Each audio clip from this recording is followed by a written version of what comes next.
Ben, goûtu, c'est intéressant le mot parce que c'est ce qui, pour moi, un mot que j'utilise, c'est de goûter, goûter l'expérience, quelle qu'elle soit. Monsieur Grosjean disait, aime ce que tu n'aimes pas. Dans ce j'aime si j'aime et je n'aime pas, si j'aime ce que je n'aime pas, je réconcilie. Je trouve la troisième force, la troisième voie. En général, je ne laisse pas l'espace à ces émotions désagréables, à ces sensations désagréables ou à ces perceptions que je peux avoir sur moi-même désagréables. Et là, le travail, c'est effectivement de d'ouvrir, d'accepter et de laisser l'espace. Et quand je laisse l'espace, les choses me traversent.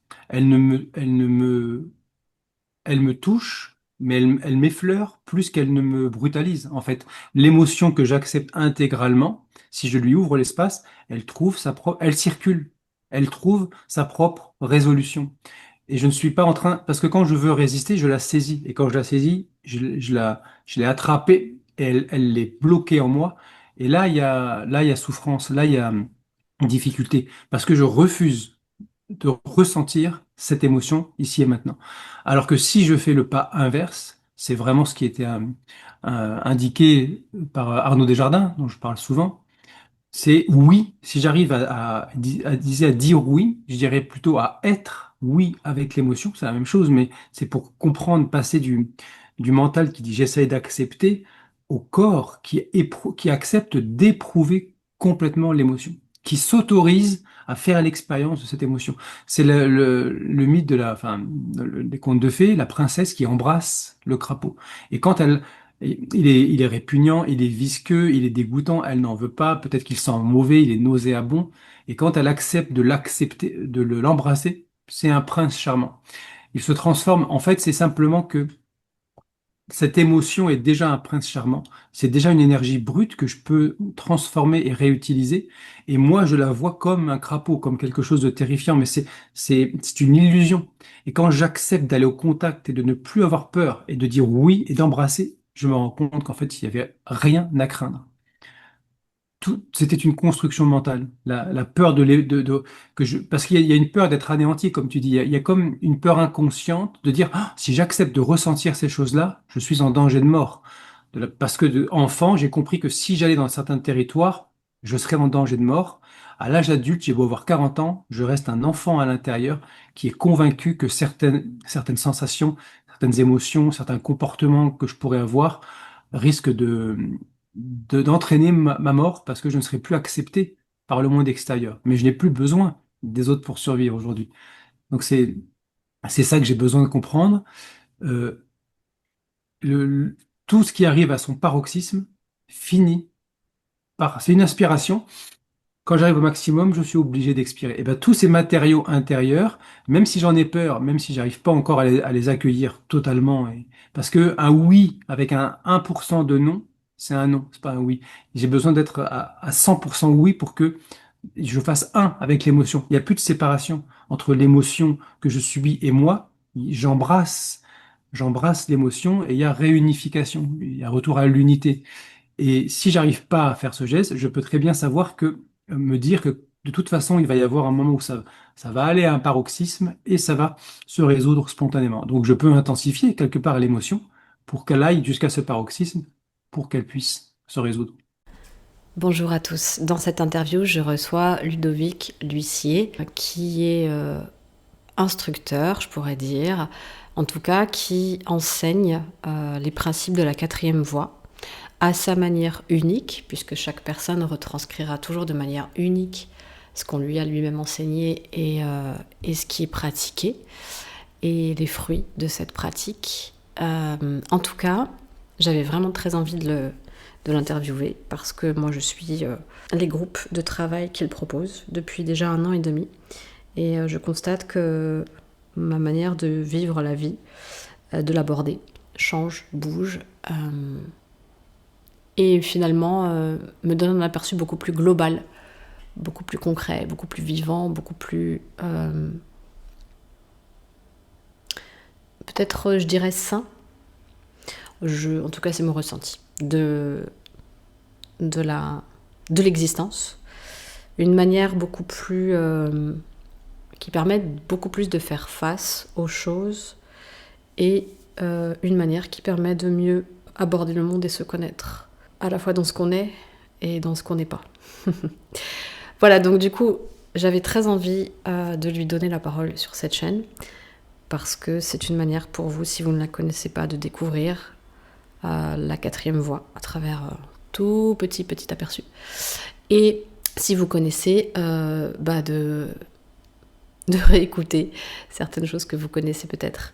En tout cas, ça peut vous permettre de voir quelle résonance vous avez avec ce qui est dit, parce que qu'on suive ou qu'on suive pas une voix, en fait, ce qui est intéressant, c'est de voir ce qui résonne profondément dans le cœur, dans le corps, dans l'esprit. Voilà, je vous laisse avec nous, je vous laisse avec beaucoup d'intelligence du vivant. C'est comme ça que je la définirais, cette interview et cet échange, et comment je définirais voilà ce qui est dit ici. N'hésitez pas à commenter, à partager, n'hésitez pas à vous abonner aussi si vous trouvez que cette chaîne est pertinente. Et puis, très bonne écoute à vous. Salut Ludovic. Salut Valérie. Je suis super contente de te recevoir pour cette interview. J'avais vraiment envie que tu nous parles de ce que tu proposes, de la quatrième voie, de l'énéagramme, de ce qui te vient de partager, parce que je pense que je vais beaucoup te laisser la main sur ce. Enfin, c'est un peu une interview que je fais de toi, donc c'est logique, mais je pense que je vais vraiment laisser venir, parce qu'en général, quand je t'écoute, les choses voilà, te viennent dans un ordre précis qui est, euh, qui est logique et qui. Voilà. Donc je pense que je te poserai quand même des questions.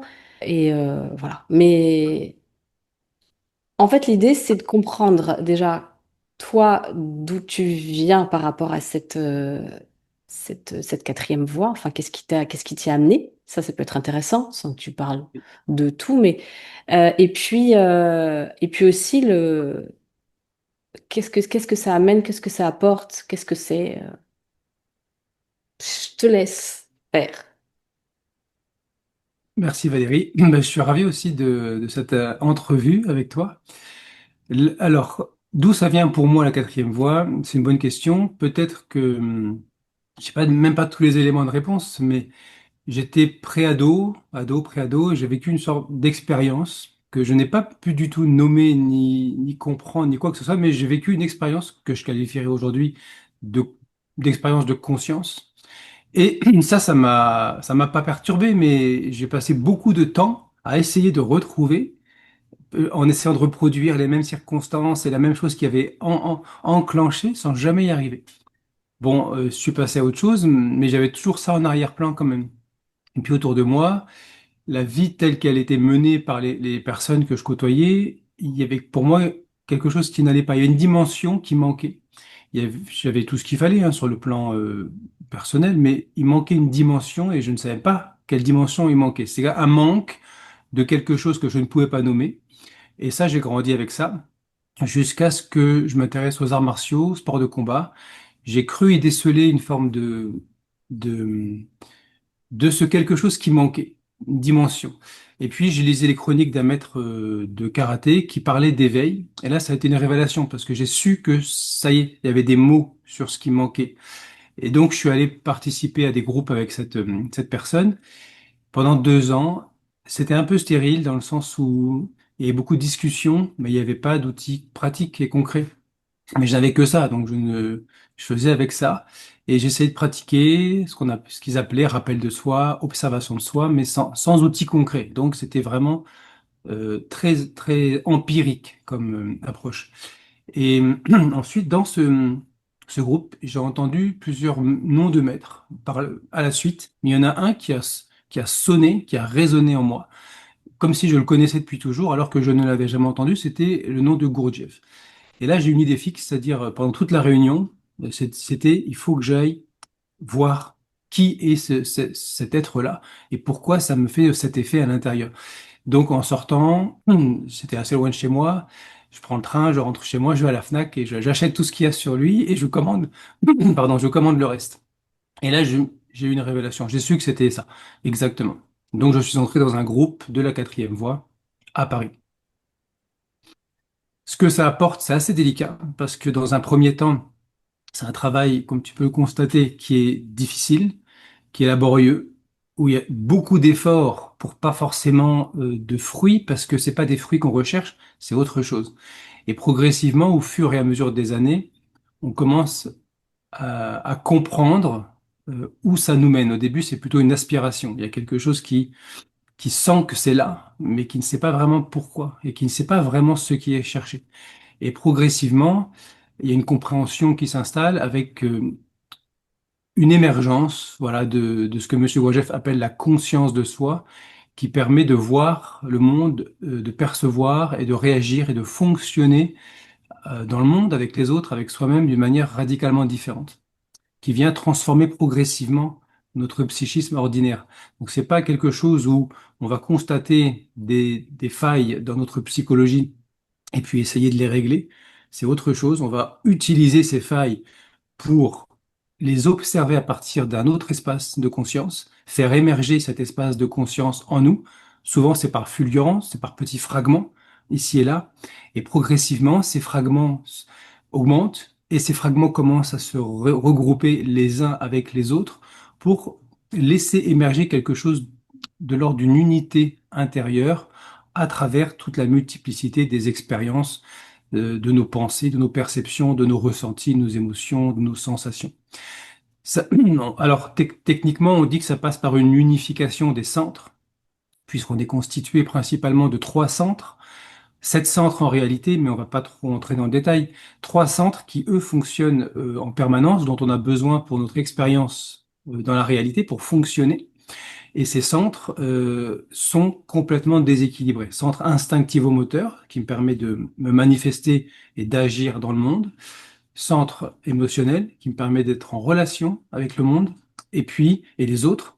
Et centre intellectuel, qui me permet de comprendre le monde, d'adapter mon comportement, de créer, de développer des mécanismes pour survivre dans ce monde.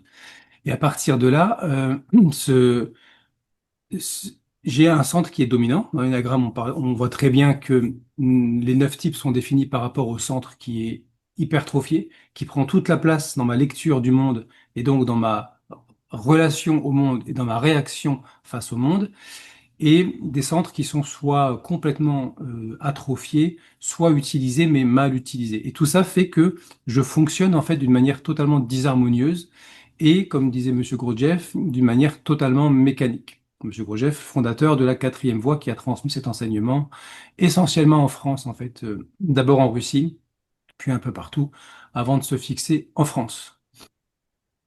Donc voilà, le premier pas, c'est de prendre conscience de cette non-unicité intérieure, cette division intérieure, de ce déséquilibre intérieur, et par les outils qui sont proposés par la quatrième voie, qu'on pourrait résumer en rappel de soi, observation de soi, pour le plus important, permettre une réharmonisation et réunification de ces centres pour pouvoir aborder le monde à partir des trois aspects de moi, la tête, le sentiment et le corps et l'instinct.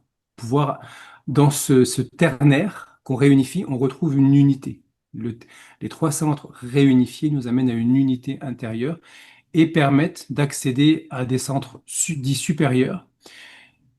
Centre émotionnel supérieur, c'est l'ouverture du sentiment réel, parce que derrière nos émotions ordinaires, souvent grossières, il existe des émotions beaucoup plus fines, beaucoup plus subtiles, beaucoup plus profondes, qui ne sont pas dans la dualité, plus-moins, qui sont dans l'unité, qui émergent du monde de l'unité.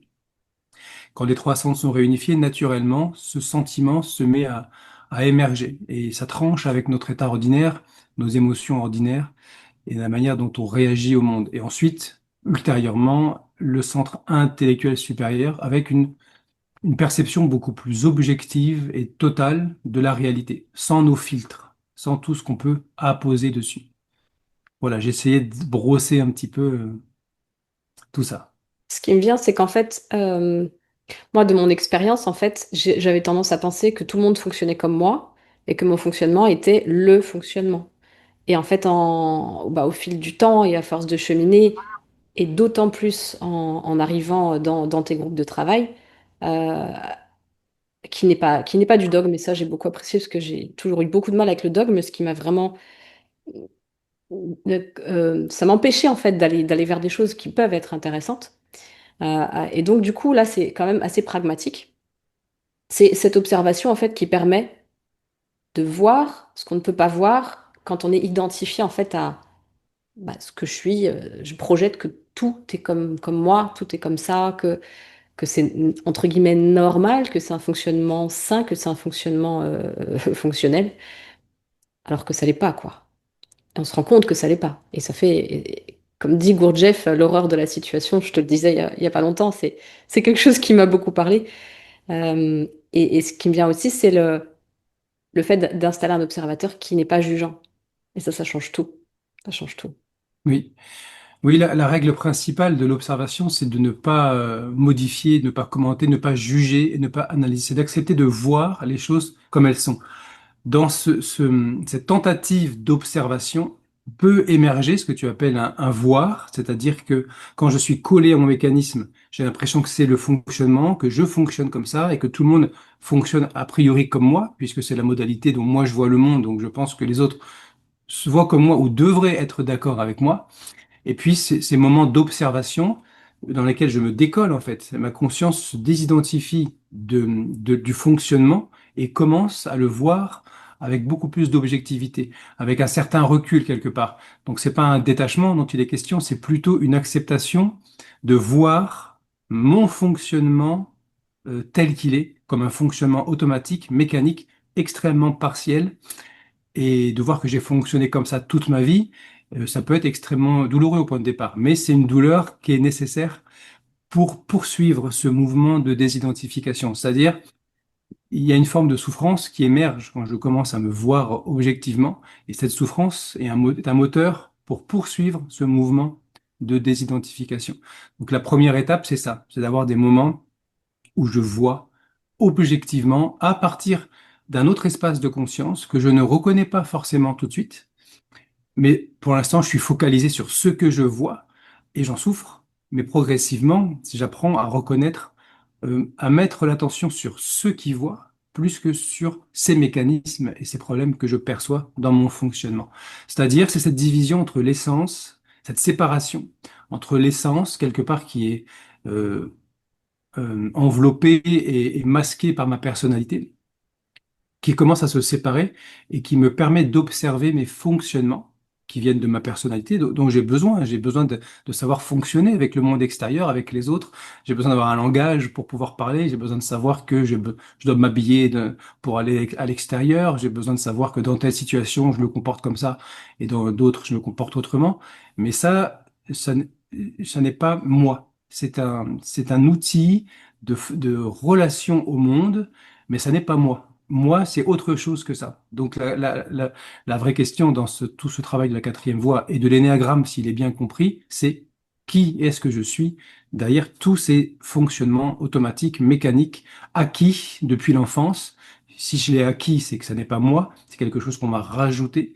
Sur quoi on a rajouté ça? Quelle est mon expérience concrète à partir du moment où je ne suis plus ces fonctionnements-là?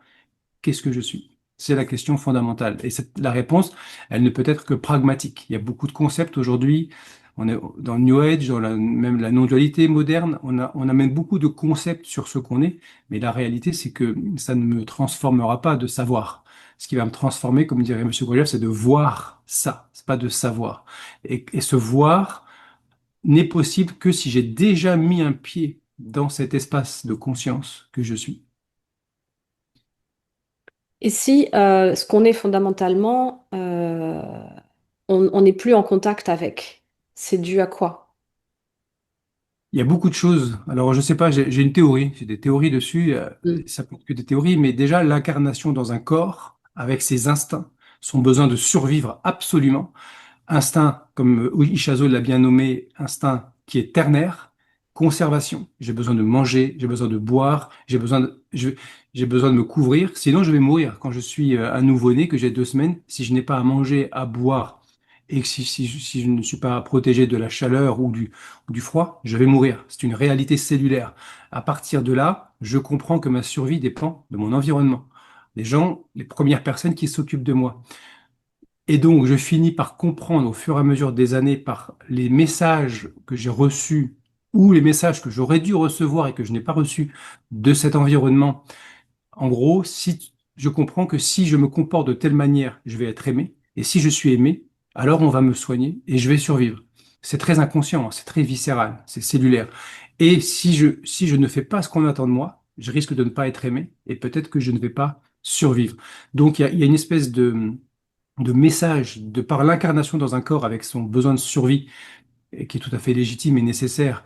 Il y a une intériorisation de l'injonction, tu dois te comporter de telle ou telle manière, et pas forcément de la manière dont les gens autour de moi attendent, mais la manière dont ma propre signature va répondre à ces injonctions de l'extérieur. Ça peut très bien être quelqu'un qui va se soumettre aux attentes, comme quelqu'un qui va se rebeller. Mais dans ce cas-là, je crois intérieurement que ce rôle de rebelle est le gage de ma survie. C'est parce que je me rebelle que je suis encore en vie. Donc, j'ai compris que c'est comme ça que je devais fonctionner. Et donc, je reste un rebelle quoi qu'il arrive parce que ça me met en insécurité de ne pas être un rebelle. Tout ça repose sur la peur de la mort, de la disparition, la peur de la disparition de l'organisme. Et puis, dans les relations avec le monde extérieur, j'entends des choses, je réagis au monde extérieur, ça produit des choses. Tout ça, ça crée des relations d'objets. Donc, je vais constituer un moi, une forme d'image de moi. C'est une image en fonction de la manière dont l'entourage réagit, selon les réactions que j'obtiens. Et ça constitue le moi. Et le moi a lui aussi est construit selon le même schéma, ce même besoin de survivre, avec ces mêmes instincts de conservation, de relation et d'adaptation. Les trois instincts primordiaux. Et donc, je vais comprendre que l'image de moi que j'ai construite, se maintenir en tant qu'illusion de je suis cela, a besoin de nourrir constamment sa relation d'objet avec le monde extérieur et d'être constamment validé par le monde extérieur. Validé, non pas dans le fait qu'on soit d'accord, mais validé dans la croyance. Si par exemple je crois que j'ai besoin d'être en conflit et en opposition, comme le type 8, pour exister, quand les gens sont en opposition, ça vient rassurer ma croyance. C'est une validation. On pourrait dire qu'il ne me valide pas parce il me confronte, mais justement, ça vient valider ma croyance que je suis quelqu'un qui est fort et qui suscite ça chez les autres et qui suscite une forme de peur et de, de réaction, d'opposition. Donc, à partir de là, je construis une fausse image, j'oublie qui je suis derrière parce que je n'ai rien dans mon environnement autour de moi qui rappelle cette vibration essentielle. Les personnes sont toutes prises dans leur identification, dans leur construction mentale, leur personnalité, leur moi, leur petit moi. Et donc, je ne vois que ça. Et donc, de la même manière que dans l'histoire de l'eau qui rend fou, la personne qui est le seul à ne pas boire l'eau empoisonnée parce qu'elle a rendu fou tous les membres du village, il se retrouve tout seul. Il préfère boire l'eau qui rend fou pour redevenir un membre à part entière du village. Quelque part, pour moi, c'est une analogie de cet être que je suis qui préfère se renier lui-même pour pouvoir appartenir et survivre parce que quelque part, j'ai la croyance profonde que je ne vais pas survivre si je ne fais pas ça. Et à partir de là, même à l'âge adulte, même à 60 ans, même à 70 ans, si je n'ai pas fait ce travail de séparation de l'essence et de la personnalité, séparer le subtil de l'épée, on dit en alchimie, je ne fais que continuer à alimenter cette fausse identité, même dans une voie spirituelle, même dans une voie de développement personnel, parce que je ne fais que nourrir ce besoin de compensation. Parce que le moi, étant une construction mentale, il est en insécurité permanente, puisque au fond, je sais que ça n'a aucune réalité et que c'est voué à la disparition. Donc, quelque part, même si je ne me rends pas compte, je suis constamment en hypervigilance de conforter cette image de moi et d'aller chercher les situations qui la valident et d'éviter les situations qui risquent de ramener à la conscience que ce n'est qu'une construction. Et donc j'évite les situations extérieures, mais surtout les matériaux et les perceptions internes qui me mettent en danger. Certaines sensations sont considérées comme dangereuses, certaines émotions, certains ressentis et certaines perceptions de moi-même. Pourquoi? Parce que quand tu dis que je commence à me voir, il y a une forme de souffrance, il y a une forme d'horreur de la situation de se voir comme ça. Et donc tout est fait en moi pour que je ne vois pas ça, pour que je m'empêche, instant après instant, de contacter cet espace-là en moi. Mais je ne sais pas vraiment, peut-être qu'il y a un choix, peut-être la pression de l'éducation est très forte pour la constitution du moi. C'est-à-dire que plus les parents autour de moi vont être conscients, admettons, et respectueux de mon être tout en m'apportant le cadre et les repères dont j'ai besoin, plus je vais pouvoir construire une personnalité sans nier complètement mon identité véritable. Plus autour de moi, et c'est le cas tout le temps, les gens vont être crispés dans leur propre personnalité, plus ils vont être en insécurité si moi je manifeste ce que je suis et ils vont plus ou moins consciemment m'obliger à entrer dans une forme de d'identification. En fait, ça me résonne comme une forme de défensive constante qui crispe et qui donc empêche d'être vraiment présent et qui nous conduit à finalement anticiper et puis, oui, faire focus sur certaines choses, c'est-à-dire que dans toute la vastitude de ce qui constitue notre expérience dans le présent, on est, selon notre profil, énéagramme du coup, euh, on va pas tous focaliser sur les mêmes choses, quoi. Il arrive un événement et déjà, je précise que t'as fait énormément de vidéos sur ta chaîne. C'est important, je risque d'oublier de le dire. T'as fait beaucoup de vidéos, énormément de vidéos très, très, très détaillées. Euh, voilà. Donc, Énéagramme, un chemin vers l'éveil. De toute façon, je mettrai tout dans le descriptif, hein, tout ce qui concerne ce que tu proposes. T'as écrit des livres aussi, je les ai là, je les montrerai tout à l'heure. En fait, on est, sur un même événement qui va se produire, un fait, quelque chose de concret, quelqu'un va focaliser, selon la construction, quelqu'un va focaliser sur comment on aurait pu l'éviter, quelqu'un va focaliser sur comment faire maintenant, quelqu'un va focaliser sur...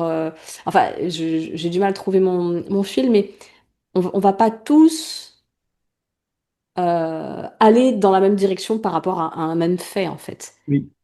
Alors, Oui, on va lire l'événement d'une manière différente. L'énéagramme est intéressant pour ça. En fait, quand on est enfant, il y a une forme de vastitude de la conscience. Il y a une forme de perméabilité, de vulnérabilité qui est justement est liée à cette capacité de percevoir, d'avoir une conscience vaste. Et puis, progressivement, je vais, comme tu dis, restreindre, crisper toute ma conscience qui est vaste, qui est en contact avec tout quelque part sur des comportements, des pulsions, des compulsions, des mécanismes que je vais agripper. Et donc ma conscience, elle va se crisper autour de ça. Je perds cette dimension un peu sphérique de l'attention. Je me cantonne dans mon corps, je me crispe même dans mon corps, et je me crispe surtout dans ma psyché sur une compulsion primordiale qui vient masquer une peur profonde, qui est ce qu'on appelle les peurs originelles. Et par exemple, je suis une salle d'attente, il y a un truc qui tombe du plafond. Selon mon type, je vais vous lire ça de manière radicalement différente. Quelqu'un va dire, bah, dis donc, la personne l'a mal installé. L'autre va dire, bah, non, c'est dangereux. L'autre va dire, ah bah tiens, je vais rendre service, je vais ramasser, ils vont être contents, et etc. L'autre va pouvoir analyser le pourquoi du comment, pourquoi, qu'est-ce qui s'est passé pour que ça tombe, qu'est-ce que t'as- donc on va voir exactement le même fait, mais toute la lecture intérieure va être différente. En fait, c'est un objet qui est tombé, c'est neutre. Et ça, quand on est dans cette perception directe, la conscience perçoit le monde comme ça, c'est-à-dire des formes, des couleurs, des mouvements et des choses qui traversent l'espace de ma conscience. Et puis, quand je suis identifié, il y a un filtre, il y a un voile, selon mes propres représentations, selon ce qui est important pour moi, ce sur quoi je focalise, comme tu dis, je vais lire. Je ne vais plus percevoir la réalité, je vais la lire. C'est ce que les stoïciens appelaient avoir des représentations sur la réalité. Il y a un voile qui s'interpose par le biais de mes fonctions intellectuelles, émotionnelles et instinctivo-motrices qui sortent quelque part de leur rôle de lecture, de m'aider à recevoir les impressions de l'extérieur et à pouvoir agir en fonction d'une lecture juste, d'une perception juste de la réalité. Je vais réagir, non pas en fonction de la réalité, mais en fonction de ce que moi j'ai mis entre la réalité et moi, selon mon filtre. On a une sensibilité, je pense, depuis l'enfance on a un type d'essence. Et je pense que le type est probablement inné. En tout cas, il y a une grosse part d'inné. Donc j'ai déjà, dans la même famille, la manière dont je vais lire les choses est déjà signée en fonction de ce qui est déjà important pour moi. Et donc ça va orienter ma fixation dans tel ou tel type. Ça c'est mon point de vue. Et donc, au point de départ, c'est juste une sensibilité, c'est pas une crispation, mais comme je suis sensible à ça et que je le sens menacé et menacé et menacé, sur la défensive, comme tu dis, je vais finir par non plus être juste sensible, mais hypersensible et crispé sur tel ou tel aspect de la réalité, et surtout sur tel aspect intérieur que j'essaie de protéger. Et donc par rapport au centre, en gros, c'est pour ça qu'on voit, on ressent, enfin je sais pas si tout le monde ressent, mais ce côté, on va dire plutôt que voilà, quelqu'un est intellectuel, quelqu'un est très émotionnel, très sensible, et qu'il y en a un qui va être plus dans l'action directe, etc. En réalité, c'est pas ce qu'on est, c'est ce dans quoi on est fixé. Parce que ce Exactement. qu'on est vraiment, c'est tout ça, en fait. Quand ça s'harmonise, et selon la situation, ça, il y a moins de focalisation, quoi. Enfin, c'est... Oui, ce qu'on est, ce qui est réel en nous, c'est la partie essentielle en nous. Les centres sont les centres d'énergie qui animent des fonctions. Les centres sont dans l'essence, quelque part, appartiennent à l'essence, alors que mes fonctions, elles appartiennent à la personnalité. Donc, mes fonctions, c'est-à-dire ma fonction intellectuelle, ma fonction émotionnelle et ma fonction instinctive et motrice, ça va ensemble. L'instinct, la sensation, la capacité de gérer tous les processus inconscients de l'organisme, les réflexes, tout ça, c'est complètement lié au corps. Et le corps est le centre du mouvement. Donc, ces fonctions qui ont pour but de m'aider à entrer en relation avec le monde extérieur et à faire ce que j'ai à y faire dans ce monde extérieur, elles ne sont pas moi, elles sont juste des outils. Et normalement, si je suis équilibré, c'est pour ça que les stoïciens travaillaient sur trois disciplines, disciplines qui concernaient à chaque fois un centre ou un autre pour réunifier ces trois centres. Ce que je suis est en arrière-plan de ces fonctions, mais ces fonctions sont désharmonisées. Donc, je vais être soit pris dans une lecture du monde à partir de ma tête. Ça ne veut pas dire que je vais avoir l'air d'être un intellectuel ou un érudit, parce que par exemple, un type 1, qui est un type instinctif, peut avoir l'air d'un type 5 parce il peut être très intellectuel, très dans sa tête. A contrario, un type 6 peut être très dans l'action et peut être paralysé au niveau de sa capacité cognitive. Donc en fait, c'est plus profond que ça. C'est juste quel est le centre dominant qui lie le monde avant les autres. Et comme il y a un instinct qui correspond, si je lis les choses à partir du centre intellectuel, par exemple, l'instinct qui est prédominant, c'est l'instinct d'adaptation. C'est le monde peut être dangereux. Donc, j'ai besoin de m'adapter au monde. Et ça dégénère, comme je vois plus qu'avec un seul centre, en une peur et une anxiété. Comme si le monde allait forcément être dangereux et que je devais trouver des moyens de me protéger constamment de ce monde dangereux. Si je vois les choses à partir du centre émotionnel, le type 3, par exemple, il a le ressenti qui est complètement anesthésié. Donc on pourrait dire que ça n'est pas un type émotionnel, alors que le 4, par exemple, on voit très bien que c'est un type émotionnel.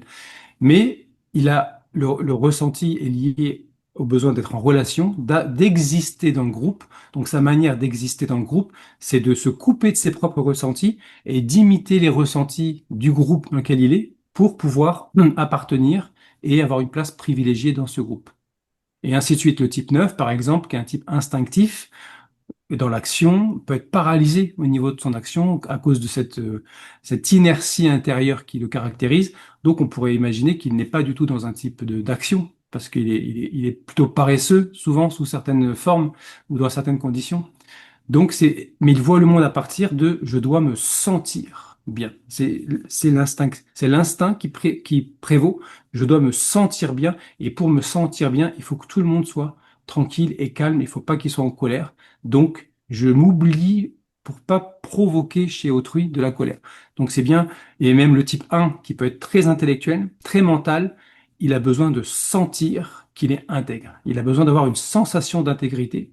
Et il utilise son esprit pour justifier, rationaliser et tout ce qu'il fait.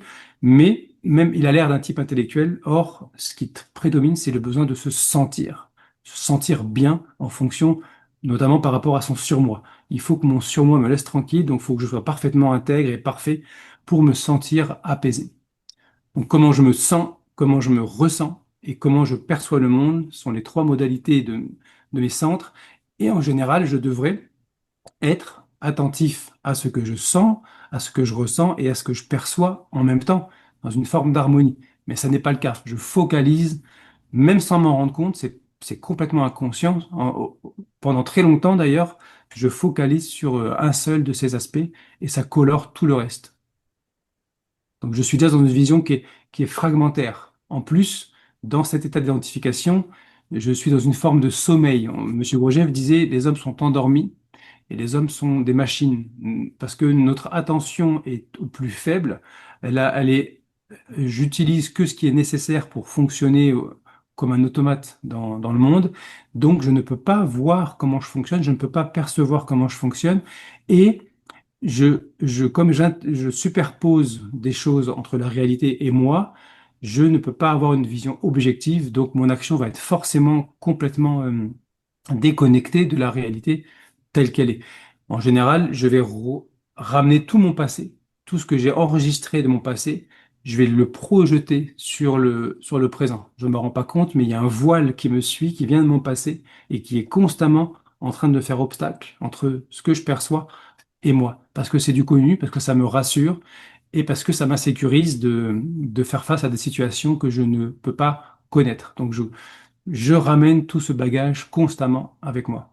Et le travail de la quatrième voie, c'est quelque part de réveiller cette attention, de pouvoir maintenir une attention soutenue pour devenir conscient de tous ces processus intérieurs qui sont complètement hypnotiques. Tu as utilisé le terme hypnotique, je crois, et complètement automatiques.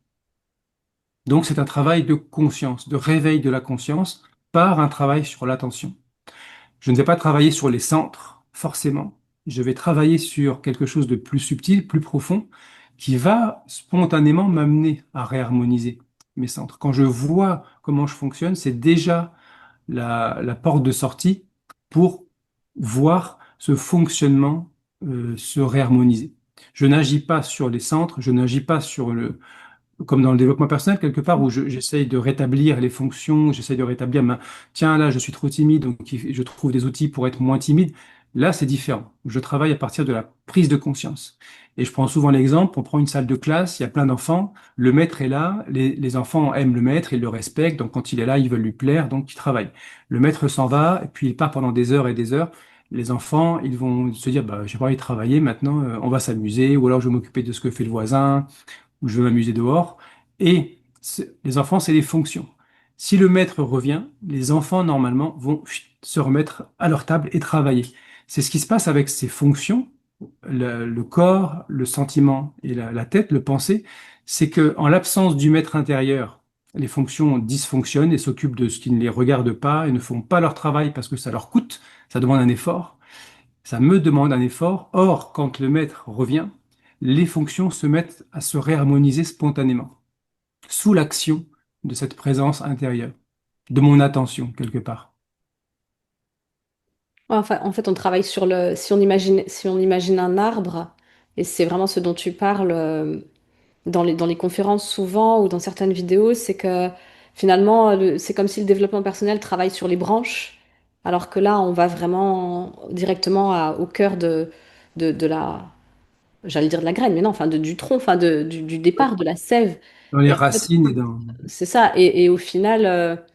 Euh, Si le maître revient à bord, en fait, si on reprend contact avec l'essence, parce que c'est ça, en fait, si on, euh, c'est finalement c'est ça ce travail, c'est cette observation, elle fait revenir oui, le maître intérieur Oui, progressivement. Alors c'est comme tu disais, c'est un travail très très long, très très très long, faut être patient, mais bon. En tout cas, les branches euh, ne seront plus irriguées, euh, comment dirais-je, par rapport à ces fonctionnements sur lesquels on veut intervenir. euh, Là, on n'a pas besoin d'intervenir, puisqu'en fait, ce qui va se passer, c'est que ça ne sera plus irrigué, et donc d'office. Finalement, c'est plus une dissolution de quelque chose, oui, tu le disais tout à l'heure, qu'on a construit en plus, plutôt qu'un réajustement et un remaniement et un refaire bien fonctionner, en fait. oui, c'est l'image que je prends souvent avec les feuilles. Soit je veux arracher toutes les feuilles, mais elles repoussent. Ou alors, si la sève redescend dans les racines, les feuilles vont naturellement sécher et elles vont tomber les unes après les autres. Quelque part, c'est une manière de voir ce travail. Si mon attention fait retour vers elle-même, comme la sève qui revient dans les branches, je vais voir ces mécanismes, mais surtout, je vais cesser de les alimenter. Parce que quand je m'identifie à un mécanisme, je lui amène mon énergie. L'énergie suit l'attention. Si je suis complètement pris dans le mécanisme, je lui amène de l'énergie et en fait, je le nourris. Si je commence à m'observer moi-même dans ce mécanisme, je retire une partie de l'attention pour pouvoir l'observer. Et donc, je lui retire une partie de l'énergie que je lui donne, et donc je lui retire de la force. Et progressivement, si je pouvais me maintenir dans un état de présence totale du matin jusqu'au soir, je ne pourrais plus tomber dans mes mécanismes. Parce que toute l'attention serait vers moi-même, dans une totale lucidité envers ce qui me pousse à entrer dans ces mécanismes. Et quand j'ai conscience des peurs, des blessures qui me poussent à entretenir ces mécanismes et que j'arrive à les apprivoiser, quelque part, je n'ai plus besoin de ces mécanismes. Ces mécanismes sont là, entre autres, pour cacher à ma conscience les peurs les plus profondes que j'ai enfouies, en fait, dans l'inconscient. Donc ce travail consiste à devenir de plus en plus conscient, donc à réintégrer tout ce que j'ai pu euh, mettre sous le tapis dans l'inconscient, c'est-à-dire moi, ce que je suis, que j'ai envoyé au plus profond de l'inconscient, et tous les matériaux extrêmement désagréables qui m'ont obligé à faire ça. Des peurs, des blessures, des traumatismes, des énergies des fois extrêmement désagréables, voire dégoûtantes ou terrifiantes que j'ai besoin de réintégrer si je veux pouvoir retrouver cette présence que je suis. Sinon, je vais avoir des contacts avec la présence, mais tous ces matériaux agissent comme des boulets, qui vont, comme une pesanteur qui va me ramener constamment à mon état d'identification. Donc, on travaille sur la conscience et en même temps sur le fait de visiter l'inconscient, ce qui va ensemble, puisque quand je visite l'inconscient, je vais mettre de la conscience dans des espaces où elle n'est pas. Donc, je vais réintégrer ces espaces en moi. Je ne peux pas faire un travail de conscience si je ne vais pas visiter mes ombres, parce que ce sont ces ombres-là qui m'ont obligé à couper le contact avec mon essence. Ça fait partie du chemin. Merci pour tout ça. J'aimerais bien que tu nous parles de... Parce qu'il y a des gens sans doute qui vont regarder cette vidéo et qui connaissent l'énéagramme sous un angle ou sous un autre. J'aimerais bien que tu nous parles de... tu dis que l'énéagramme, c'est... attends, j'ai noté ça. C'est, oui, voilà, les trois dimensions de l'énéagramme. J'aimerais bien que tu nous parles de ça. Et la quatrième voie, elle représente quoi, du coup, par rapport à... Quelle est cette dimension proposée par... Oui, ça c'est mon point de vue. Peut-être que Ok. certains ne seraient pas d'accord, mais je pense quand même qu'on n'est pas loin de la réalité. C'est-à-dire que tout est ternaire. Il y a toute la loi 3 justement qui est indiquée par le triangle de l'énéagramme nous montre que tout est créé par l'action conjuguée de trois forces. Et donc, comme je suis créé à partir de trois forces, je porte ces trois forces en moi. Donc, j'ai forcément un aspect ternaire. Corps, âme, esprit. Centre moteur, centre émotionnel, centre intellectuel. Monsieur Gurdjieff disait que les écoles, enfin, il écrivait que les écoles initiatiques transmettaient la connaissance et les moyens de cette connaissance de soi avaient trois cours. Donc il y a ceux qui sont à l'extérieur, qui sont les profanes, qui n'ont pas de lien avec l'école, et puis ceux qui rentrent dans l'école sont dans la première cour, la cour extérieure. On leur donne un premier enseignement plutôt extérieur, une première approche. Parmi ces gens-là, il y a ceux qui peuvent accéder à une deuxième cour, plus intérieure, où ils vont obtenir des enseignements plus profonds. Et puis, parmi ceux-là, certains peuvent aller au cœur de l'école, dans la troisième cour, ce qu'on appelle l'aspect ésotérique, intérieur, alors que dans la cour extérieure, c'est la cour exotérique. Exo, ça veut dire extérieur. Donc, dans l'énéagramme, il y a ces trois aspects, ces trois cours. L'aspect exotérique, qui est connu comme les neuf types, qui est tombé plutôt dans une forme de psychologie ou de développement personnel. La cour intermédiaire, qui va déjà dans des aspects un peu plus profonds. On pourrait la raccrocher à l'approche diamant, qui part des neuf types et qui part de la psychologie pour essayer de faire goûter aux personnes qui cheminent sur cette approche des espaces plus réels en eux-mêmes. Et puis, il y a un aspect beaucoup plus profond, l'aspect ésotérique, qui est plus ardu, qui demande, c'est pas les mêmes efforts, c'est pas le même engagement, et c'est une voie plus directe. Et là, pour moi, c'est la quatrième voie. On pourrait aussi y voir l'approche d'Oscar Ichazo, qui est un petit peu un pont entre les deux, qui est, qui est moins axé que l'approche diamant sur les 9 types, qui est plutôt axé sur en quoi ces 9 types sont des fixations de ma conscience et comment je peux dénouer cette fixation pour retrouver les espaces de conscience que j'ai perdus par cet endormissement et projection dans un avatar. C'est comme si voilà, j'ai un avatar pour fonctionner dans le monde et puis j'ai qui je suis qui est aux commandes de cet avatar. Mais progressivement, je me rends compte que les autres, ils sont complètement pris dans leur avatar et qu'ils oubliaient qui ils étaient. Et moi, je passe pour un fou à dire non, non, tout ça c'est faux, il y a quelque chose d'autre. Donc, je finis par oublier moi aussi, par cet aspect mimétique, parce qu'on est des êtres mimétiques. On imite le comportement des autres, on imite le désir des autres, on imite la pensée des autres. Donc, on imite aussi leur état de conscience. Et donc, j'ai oublié que cet avatar, c'est juste un avatar et qu'il y a quelqu'un derrière qui s'est complètement endormi et je n'ai plus de contact avec. Dans l'énéagramme des 9 types modernes, on s'intéresse à l'avatar pour l'amener à fonctionner correctement dans son environnement, alors que dans l'approche ésotérique, on va s'intéresser à la personne, l'être réel qui est endormi et qui a besoin de récupérer quelque part dont j'ai besoin de prendre conscience, de me rappeler que je suis autre chose que cette personnalité avatar qui fonctionne parfois très bien, parfois très mal, mais qui n'est pas moi, même si elle fonctionne bien. Et tu dis que dans les conditions justes d'éducation, alors entre guillemets, hein, mais dans certaines conditions d'éducation, en fait, tu dis qu'il est normal de perdre ce contact, mais que dans les conditions normales d'éducation, où l'enfant n'est pas, comment je peux dire, quel terme je peux employer, où on va pas écraser complètement sa singularité, on va dire, et s'il est correctement accompagné, même si ce contact avec l'essence va être perdu, il va être rappelé, il va y avoir une forme de rappel plus tard, à un certain âge, après une certaine forme d'expérience.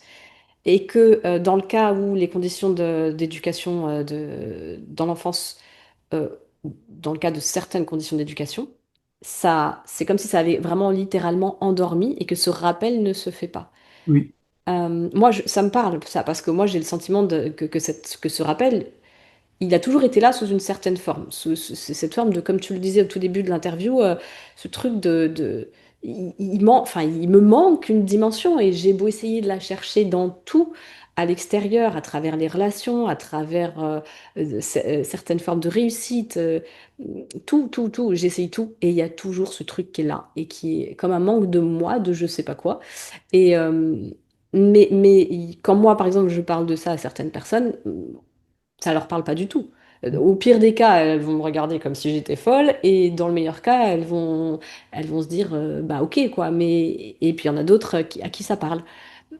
Alors selon toi, quelles sont ces conditions favorables d'éducation et qu'est-ce qui peut enfouir comme ça ce possible rappel de l'essence qui arrive à un moment donné?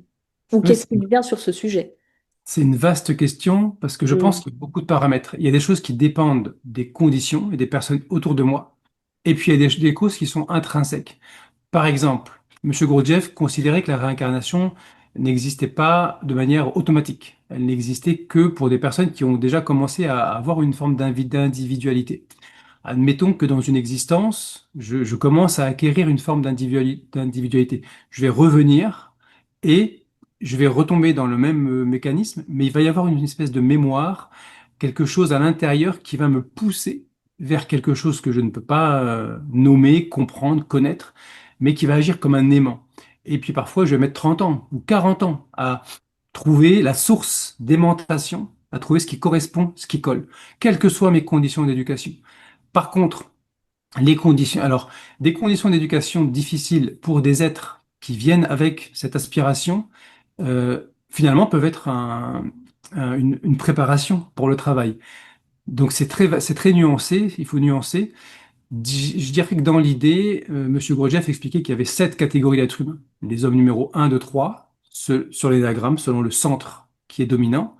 Les hommes numéro 4 ou femmes, c'est-à-dire qui ont équilibré leur centre. Et puis ensuite, l'homme numéro 5, qui est l'homme conscient, qui a surtout éveillé la conscience de soi et qui a un accès continu au centre émotionnel supérieur, etc. Si on était éduqué ou élevé par des hommes numéro 5 ou plus, je pense qu'on ne vivrait pas du tout la même expérience. Ça me paraît évident. Après, il y a un aspect qui est complètement intrinsèque. L'enfant, il est pulsionnel.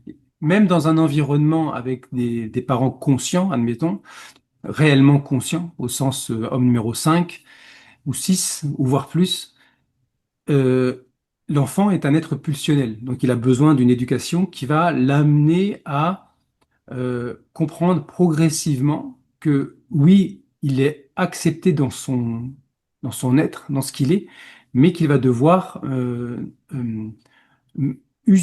créer une volonté qui va être capable de maîtriser cet aspect pulsionnel. Normalement, ça, c'est le rôle de l'éducation.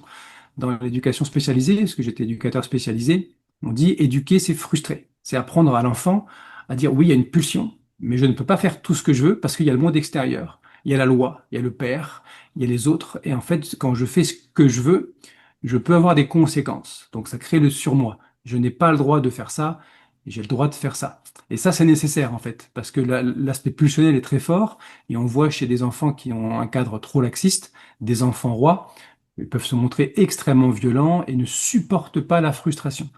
Donc ça, c'est un aspect de l'éducation qui est important. Ensuite, si on est traversé par des vibrations, du matin au soir, du soir au matin, certaines qu'on peut ressentir, comme des sensations, des émotions, des pensées, des perceptions. Je regarde un oiseau, c'est une vibration qui me traverse. Des ondes de radio, elles me traversent, j'en ai pas conscience. Et dans ces vibrations qui me traversent, il existe trois grandes catégories. Des influences, qu'on appelle des influences, parce qu'elles m'influencent. Tout ce qui me traverse vient m'influencer. Des influences mécaniques, toutes les influences de l'existence, et qui nécessitent de travailler, de survivre, d'avoir des amis, d'avoir des relations, de bâtir une famille. Tout ce que, tout l'aspect mondain de l'existence. Et puis, il y a des vibrations, des influences qu'on appelle des influences conscientes qui sont issus de plans supérieurs ou d'une école, en fait. Et c'est ça qui agit comme un aimant sur certaines personnes. Parce que du coup, quand ces influences, ces vibrations très subtiles, une vibration de la conscience, on pourrait dire, se mélangent aux influences de la vie mécanique, elles deviennent ce qu'on appelle des influences B, c'est la loi de 3. Influence mécanique, influence consciente. Entre les deux, ça produit des influences semi-mécaniques, semi-conscientes. Et ça, j'en reçois à travers des danses sacrées auxquelles je peux assister, à travers des livres saints, à travers beaucoup de choses en fait. Et ça vient nourrir quelque chose en moi qu'on appelle le centre magnétique. Et il y a des personnes chez qui, pourquoi, je ne sais pas, ce centre magnétique est mal construit ou n'ont pas été sensibles et réceptives à ces influences-là, ça ne leur a pas parlé. Et d'autres chez qui ça nourrit quelque chose et ça produit cette aspiration à dire, il manque quelque chose, il y a une autre dimension et ça nous met en chemin. C'est très subtil, donc on sait qu'il manque quelque chose, on ne sait pas quoi, et c'est une aimantation. Donc, il faut se laisser aimanter par ce centre magnétique comme son nom l'indique, qui va m'amener vers l'enseignement qui me correspond, à moi, ici et maintenant, les autres personnes n'ont pas forcément conscience de ce centre magnétique et n'ont pas forcément la même aspiration. Et effectivement, ça risque de ne pas leur parler, voire même de leur faire peur, Mhm. de les inquiéter. Parce que ça peut, par exemple, ça peut avoir l'air d'être une secte quand on fait partie Mhm. comme ça d'un groupe de travail, quand on a une démarche dans ce sens, alors que les gens ne voient que par les influences A et pensent qu'il faut juste réussir sa vie financière, professionnelle, de famille, et que tout ça, c'est, ça peut être un petit peu inquiétant. Mhm. Donc on se sent un peu seul parfois dans ces moments-là, quand le centre magnétique est encore là et que je n'ai pas trouvé ce qui lui correspond. Alors justement, en quoi, parce que c'est un travail finalement, quand on choisit de le faire, c'est un travail c'est un cheminement sur lequel on est seul et en même temps pas seul. Je veux dire dans le sens où moi, par exemple, qui fais ce travail, je ressens bien que je ne peux pas échapper à ce qui m'incombe à moi par rapport à mon parcours, par rapport à mes peurs, par rapport à par rapport à mes sensations parce que en fait, ça passe beaucoup par la sensation, hein, enfin, ça passe. voire même que, je sais pas, j'en sais rien, mais en tout cas, moi, je sais que j'étais complètement déconnectée de mon corps et que je suis en train de retrouver ce lien corps-esprit, je dirais. Enfin, je suis en train de refaire vivre quelque chose là qui était complètement éteint. Et, euh, et je sens bien que ces traversées, c'est moi qui les fais. Je ne peux pas y échapper. Je veux dire, c'est pas le voisin, c'est pas toi, c'est moi. Et en même temps, je sens que le groupe, le fait de partager, le fait oui, d'entendre aussi bah justement, pas des dogmes, des quoi, j'appelle ça des choses sensées. Ça me semble sensé, en fait, ce qui est enseigné. Voilà, ça fait sens, en fait. Et ça ne et ça ne m'emmène pas dans une direction particulière. En fait, ça m'aide à me ramener à moi et à mes expériences et à ce que je peux en faire.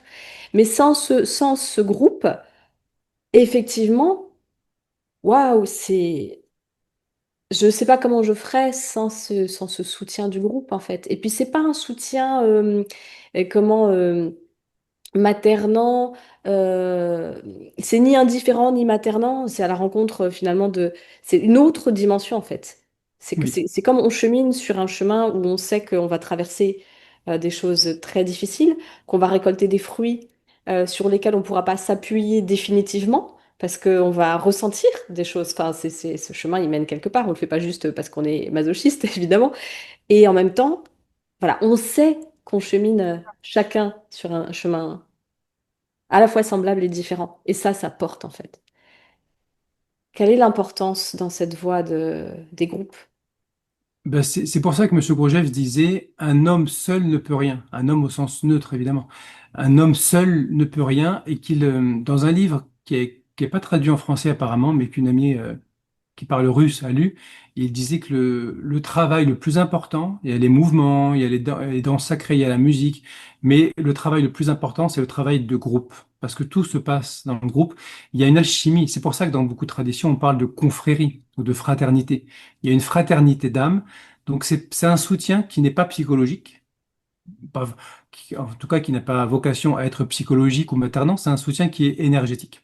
Mm. Énergétique et le miroir. Il y a vraiment, d'ailleurs, quand on fait certaines pratiques seul ou en groupe, la dimension n'est pas la même parce il y a une dimension de mettre en commun nos efforts et nos énergies.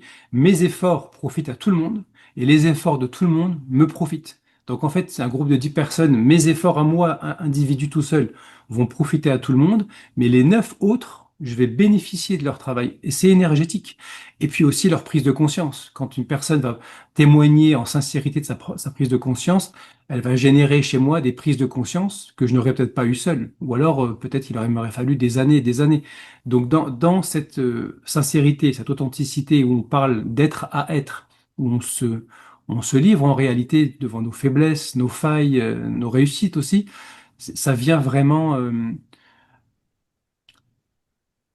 réveiller ces mêmes aspects en moi. Donc il y a un soutien, on est seul à faire le travail et on est vraiment comme si on allait, je prends souvent cet exemple, monter un mont. C'est nous qui sommes, on est seul à devoir faire les efforts, à attraper la prise, à monter, à grimper, mais on est encordé avec les autres. Et quand je faiblis, les autres sont là pour me porter. Et quand ils faiblissent, je suis là pour les porter. Donc je suis seul à faire l'effort et en même temps je suis porté par le groupe et par la personne qui montre le chemin. C'est vraiment un tout et le travail est fait par le tout.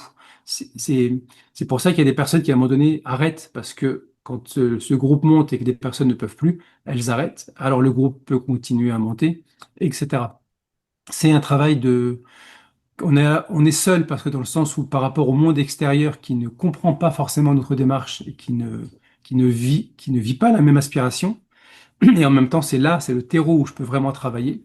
Et on n'est pas seul parce que même quand on n'est pas en groupe, je sais que je vais aller au groupe, je sais que je vais témoigner de certaines choses. Donc, je sais que j'ai besoin de ramener des matériaux. Donc, ça me donne une motivation extrinsèque que je n'ai pas. J'ai l'impression pour moi que le groupe se substitue à la volonté qui n'est pas encore, qui est défaillante chez nous au commencement. Le groupe se substitue. C'est un organe qui permet de se substituer à cette volonté et de générer chez nous un embryon de volonté. Parce que la volonté fait partie de ce travail. La volonté, pour que je puisse être présent le plus souvent possible, il faut que je le veuille vraiment.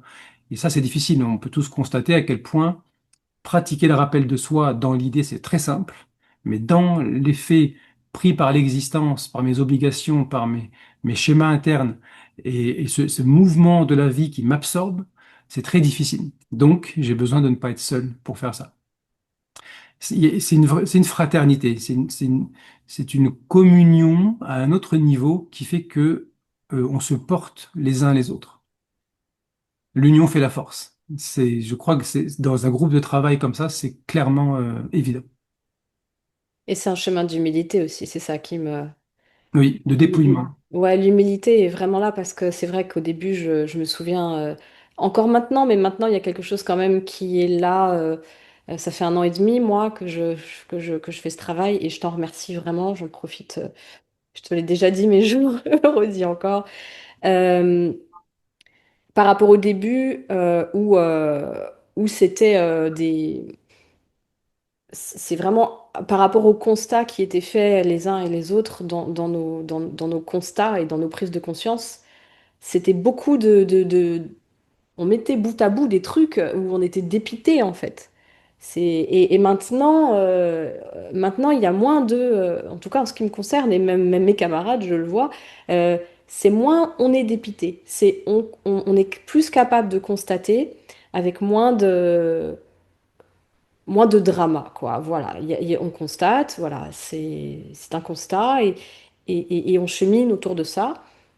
Mais ça enlève tout le côté drame dans lequel on retombe bien évidemment, mais c'est comme si ça, voilà, de plus en plus, ce côté drame, il saute, quoi. Donc, qu'est-ce qu'on fait du matériau? Comment il peut s'alchimiser? Et c'est ça, en fait, moi, que j'aime dans cette voie, c'est que c'est une voie où on cherche pas à s'extraire. Et moi, j'ai toujours cherché à m'extraire, en fait. Et malgré tout, j'ai toujours été ramenée. Et je crois que c'est ça que j'ai aimé et c'est ça qui m'a attirée et c'est ça que j'ai tout de suite trouvé. C'est à la fois, on va prendre soin et à la fois, on va y aller, quoi. Il y a pas à faire le choix de j'y vais pas et je prends soin. Ou alors, j'y vais, mais je vais au charbon et je vais morfler. Et quelle horreur et quelle vie. C'est non, en fait. Il n'y a pas de choix à faire, c'est les deux en fait, on prend tout. C'est pas la recherche du bien-être et c'est pas on lâche l'affaire, de toute façon on peut mourir demain donc on n'a qu'une vie, on fait n'importe quoi et puis qui vivra verra. C'est une rencontre entre ces deux choses-là pour moi en fait. Et ça, waouh, ça m'a tout de suite parlé parce que j'ai toujours été chercher soit l'un, soit l'autre. Je me suis fichu la tête dedans, tête baissée. Soit le bien-être, le bien-être, le bien-être. Et en fait, il existe autre chose. Ben, la clé de la quatrième voie, c'est de trouver la troisième force. Et je dirais à l'intérieur, à l'extérieur, partout. Et entre ces deux aspects, c'est une rencontre entre les deux, c'est-à-dire que la troisième force, c'est une rencontre entre deux extrêmes qui ne se neutralisent pas, mais qui se réunifient, et quelque part en donnant le meilleur de chaque pour trouver la troisième force. Entre le bien-être et le mal-être, il y a être. Et être, c'est ce qu'on recherche peut-être dans la quatrième voie. C'est souvent, on est à la recherche du bien-être, ou alors on s'identifie tellement à la souffrance que c'est notre carburant et qu'on se complaît dans le mal-être. Mais dans tous les cas, c'est exactement la même force. Et nous, ce qu'on essaye de rechercher, c'est de ne plus entretenir ces mécanismes, soit de se complaire dans le mal-être, soit d'éviter le mal-être, en tout cas de rechercher ce qui est bien pour moi, même si c'est une souffrance qui alimente mon sens d'identité, et d'éviter ce qui est mal pour moi. Par exemple, je prends le type 4, on pourrait dire qu'il accepte sa souffrance et son émotion. Non, il se complaît dans des émotions factices pour mieux éviter des émotions plus délicates, plus profondes et plus douloureuses. Et le type 4 a peur de la banalité. Il n'aime pas quand les choses sont banales. Donc la clé, c'est de dire, est-ce que je peux accepter les situations banales et regarder ce qu'elles produisent en moi? Pourquoi j'ai aussi peur de me laisser aspirer par ce genre de situation? Pourquoi, en tant que neuf, j'ai aussi peur du conflit et de l'affirmation? C'est d'accepter d'aller visiter ces zones, mais pas que de dire il faut que je m'affirme et il faut que j'accepte le conflit. C'est surtout pourquoi, quelles sont les forces en moi qui me l'interdisent. Parce qu'il y a deux mouvements. Il y a le mouvement de la vie qui m'attrape et qui m'emmène, qui rend ce travail difficile. Et puis, il y a une expulsion, comme tu dis, je m'extrais. Il y a une, pour ne pas visiter ces choses qui sont extrêmement inconfortables en moi, j'expulse ma conscience. Je me complais dans l'identification à tout, les choses à l'extérieur, les sensations, les émotions, les pensées. Je me complais dedans pour mieux éviter de regarder plus en profondeur, parce qu'il y a quelque chose ici qui me terrifie.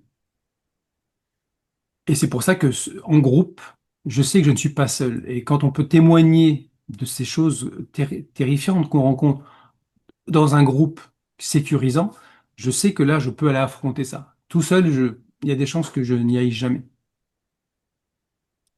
Et je sais plus le sens de ta question.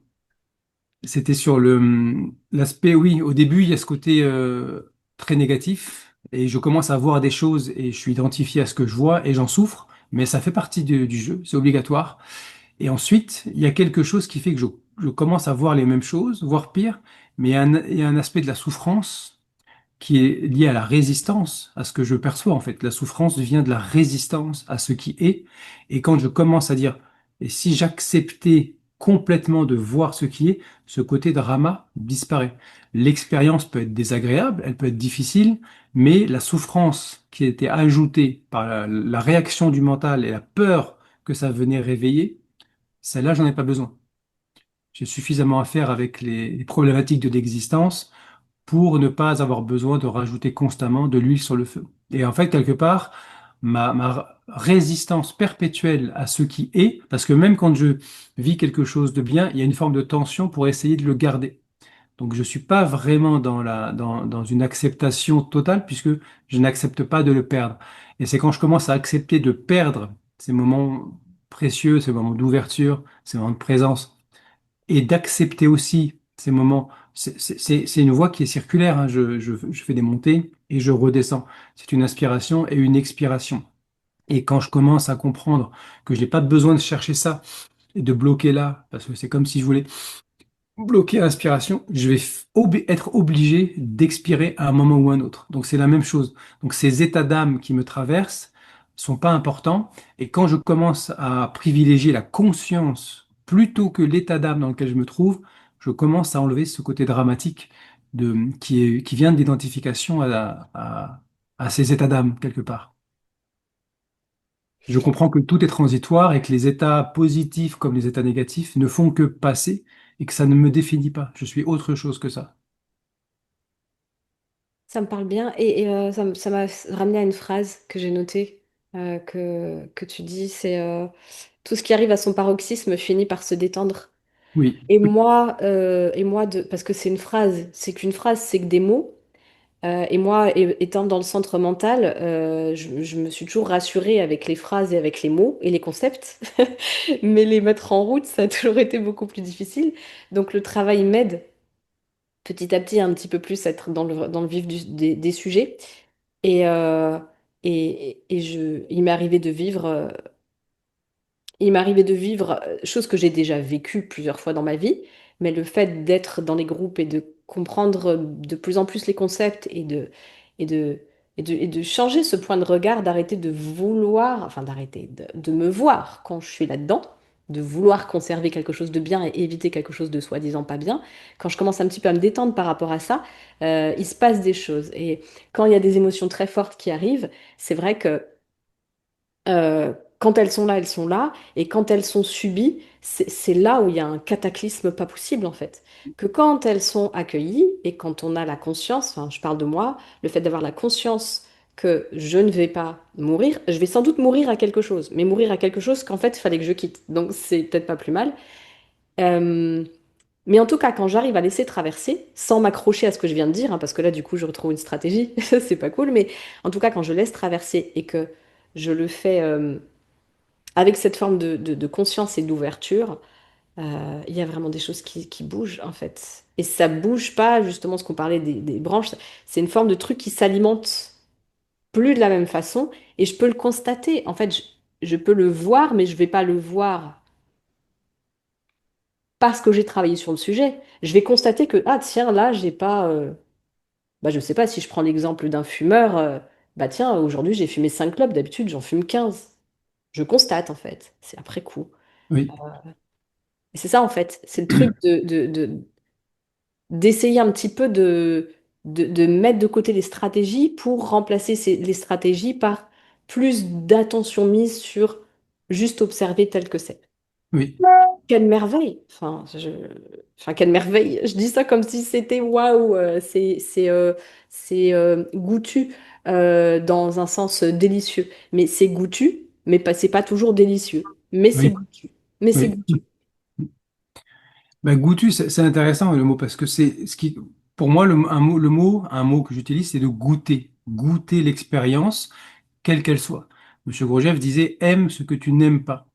Dans ce j'aime si j'aime et je n'aime pas, si j'aime ce que je n'aime pas, je réconcilie. Je trouve la troisième force, la troisième voie. En général, je ne laisse pas l'espace à ces émotions désagréables, à ces sensations désagréables ou à ces perceptions que je peux avoir sur moi-même désagréables. Et là, le travail, c'est effectivement de d'ouvrir, d'accepter et de laisser l'espace. Et quand je laisse l'espace, les choses me traversent. Elles me touchent, mais elles m'effleurent plus qu'elles ne me brutalisent. En fait, l'émotion que j'accepte intégralement, si je lui ouvre l'espace, elle circule. Elle trouve sa propre résolution. Et je ne suis pas en train, parce que quand je veux résister, je la saisis. Et quand je la saisis, je l'ai attrapée et elle est bloquée en moi. Et là, il y a souffrance, là, il y a difficulté. Parce que je refuse de ressentir cette émotion ici et maintenant. Alors que si je fais le pas inverse, c'est vraiment ce qui était indiqué par Arnaud Desjardins, dont je parle souvent, c'est oui, si j'arrive à dire oui, je dirais plutôt à être oui avec l'émotion, c'est la même chose, mais c'est pour comprendre, passer du mental qui dit j'essaye d'accepter au corps qui accepte d'éprouver complètement l'émotion, qui s'autorise à faire l'expérience de cette émotion. C'est le mythe enfin, des contes de fées, la princesse qui embrasse le crapaud. Et quand elle, il est répugnant, il est visqueux, il est dégoûtant, elle n'en veut pas, peut-être qu'il sent mauvais, il est nauséabond. Et quand elle accepte de l'accepter, l'embrasser, c'est un prince charmant. Il se transforme, en fait, c'est simplement que cette émotion est déjà un prince charmant. C'est déjà une énergie brute que je peux transformer et réutiliser. Et moi, je la vois comme un crapaud, comme quelque chose de terrifiant, mais c'est une illusion. Et quand j'accepte d'aller au contact et de ne plus avoir peur et de dire oui et d'embrasser, je me rends compte qu'en fait, il n'y avait rien à craindre. C'était une construction mentale. La peur parce qu'il y a une peur d'être anéanti, comme tu dis. Il y a comme une peur inconsciente de dire, ah, si j'accepte de ressentir ces choses-là, je suis en danger de mort. Parce que enfant, j'ai compris que si j'allais dans certains territoires, je serais en danger de mort. À l'âge adulte, j'ai beau avoir 40 ans, je reste un enfant à l'intérieur qui est convaincu que certaines sensations, certaines émotions, certains comportements que je pourrais avoir risquent d'entraîner ma mort parce que je ne serai plus accepté par le monde extérieur. Mais je n'ai plus besoin des autres pour survivre aujourd'hui. Donc c'est ça que j'ai besoin de comprendre. Euh, tout ce qui arrive à son paroxysme finit c'est une aspiration. Quand j'arrive au maximum, je suis obligé d'expirer. Et ben tous ces matériaux intérieurs, même si j'en ai peur, même si j'arrive pas encore à les accueillir totalement, parce que un oui avec un 1% de non, c'est un non, c'est pas un oui. J'ai besoin d'être à 100% oui pour que je fasse un avec l'émotion. Il n'y a plus de séparation entre l'émotion que je subis et moi. J'embrasse l'émotion et il y a réunification, il y a retour à l'unité. Et si j'arrive pas à faire ce geste, je peux très bien savoir me dire que de toute façon, il va y avoir un moment où ça va aller à un paroxysme et ça va se résoudre spontanément. Donc, je peux intensifier quelque part l'émotion pour qu'elle aille jusqu'à ce paroxysme, pour qu'elle puisse se résoudre. Les concepts, comme tu dis, au début, ce sont des concepts, et puis j'ai besoin de me les approprier. Et il faut que ces concepts deviennent compréhension. Et ils ne deviennent compréhension que quand je les ai expérimentés totalement. Ils descendent quelque part. Mais ils sont importants. C'est important d'avoir des concepts, des guidées, des, des choses qui me donnent une direction pour ensuite réussir à l'éprouver dans mon corps. Alors, j'ai compris. Avant, j'ai pas compris. J'ai le concept, mais j'ai pas l'expérience. Après, j'ai compris. Euh, Ce qui me vient là de te demander, je pense à une chose, c'est que il y a les groupes de travail, il y a les pratiques personnelles de chacun, notamment autour de la sensation, des pratiques énergétiques, des pratiques de rappel de soi, des pratiques d'observation de soi, des tas de petites choses sur lesquelles on va commencer à mettre beaucoup plus d'attention. Et il y a aussi les ateliers. Tu proposes les ateliers. euh, et on part pas du même sens. Je voudrais que tu expliques le point de départ quand on travaille en atelier par rapport au point de départ de quand on fait le travail habituel, si tu vois ce que Euh, je veux dire. oui, ben en fait, c'est pas finalement, ça finit par se rejoindre Ouais. parce qu'il y a des personnes qui sont dans le cœur du travail, c'est le travail de groupe. On Mhm. part, c'est vraiment le cœur du travail et c'est le plus important. À partir de là, on essaye d'appliquer par son travail personnel. La première ligne de travail dans une école, c'est le travail pour soi. J'ai besoin de pas juste venir au groupe et partager. J'ai besoin d'essayer concrètement d'appliquer les propositions qu'on me demande. Et j'ai besoin de les appliquer, pas forcément de les réussir, ce qu'on disait hier, j'ai pas d'obligation de réussite parce que c'est difficile d'avoir des moments de présence. À tel moment, je dois me rappeler moi-même, j'ai oublié, ce moment est passé, j'ai oublié. J'ai besoin d'avoir une sincérité dans l'intention. C'est le plus important. Et parce que si j'arrive à faire tout bien scolairement, mais que ça vient d'un surmoi très fort qui me dit, il faut que tu fasses ça, comme ça tu vas pouvoir dire au groupe et montrer peut-être que tu es un bon élève, je suis à côté de la plaque. Je travaille pas. Si j'ai très peu réussi et pourtant j'ai une ferme intention et que je vois que je n'y arrive pas, que je vois ma mécanicité, je vois à quel point c'est difficile et que j'en souffre, ben, je suis au travail. Donc en fait, ça c'est le cœur du travail, c'est ça. Et là, on part sur un travail qui est quand même laborieux.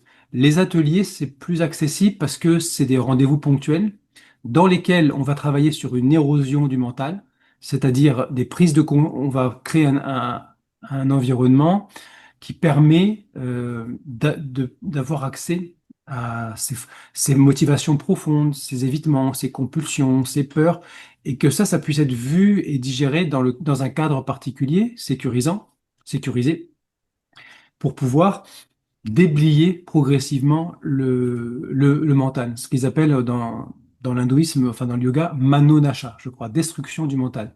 Destruction, c'est un peu fort, mais érosion, j'aime bien. C'est-à-dire, le mental, il a sa propre puissance. Si je commence à prendre conscience de plus en plus de ces aspects du mental qui me conditionnent au quotidien, je vais m'en libérer progressivement.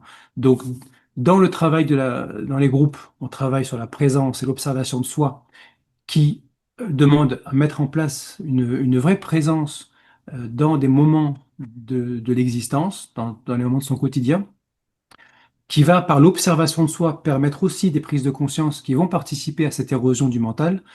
Dans les ateliers, on travaille plutôt sur des prises de conscience, euh, sur cette érosion du mental, mais c'est un aspect qui est peut-être plus accessible et moins demandeur et moins engageant que le travail de groupe, mais très complémentaire en réalité. Les deux sont nécessaires ou le travail d'observation de soi et de rappel de soi est suffisant en soi? Moi, je pense que c'est suffisant. Ok. C'est comme les stages ou les ateliers, c'est un accélérateur quelque part, mais le plus important, c'est de te tenir dans la durée dans ce travail. Parce que si j'accélère, et puis que j'arrête au bout de 2 ans parce que j'ai trop donné, et bien, ça ne me conduira nulle part. Donc, il faut connaître ses propres forces, ses limites, ses besoins. Et je dirais que le plus important, c'est le travail de groupe. Le reste est secondaire. Mais j'ai vu quand même dans des personnes qui ne participaient qu'aux ateliers, commencer à mettre en place spontanément, suite à ce qui est expérimenté dans les ateliers, des moments de rappel de soi, des moments de présence et des prises de conscience. Donc je dirais que tout est dans tout en fait. Et que moi, je pars du principe que le vrai travail, c'est dans les groupes. Mais j'ai pu constater que dans les ateliers, il y a des personnes qui se saisissent tellement, peut-être que le centre magnétique est très fort, peut-être qu'elles reconnaissent quelque chose, et elles se saisissent tellement que par intuition, elles comprennent comment, ou par remémoration, elles comprennent comment transcrire ça dans leur vie quotidienne. Ok. Donc tout est dans tout. Ouais. Mais Je pense quand même que le travail le plus concret se fait dans les groupes parce qu'on travaille sur la vie quotidienne du matin au soir et dans la mise en branle de ces matériaux intérieurs grâce aux expériences de la vie, notamment aux adversités, qui vont réveiller tout un tas de matériaux intérieurs, tout ce qui est inconscient, et qui me permettent de faire ce travail de conscience. C'est le plus important. C'est la souffrance volontaire, quelque part, accepter de faire face aux choses difficiles qui réveillent des matériaux difficiles et en profiter pour embrasser.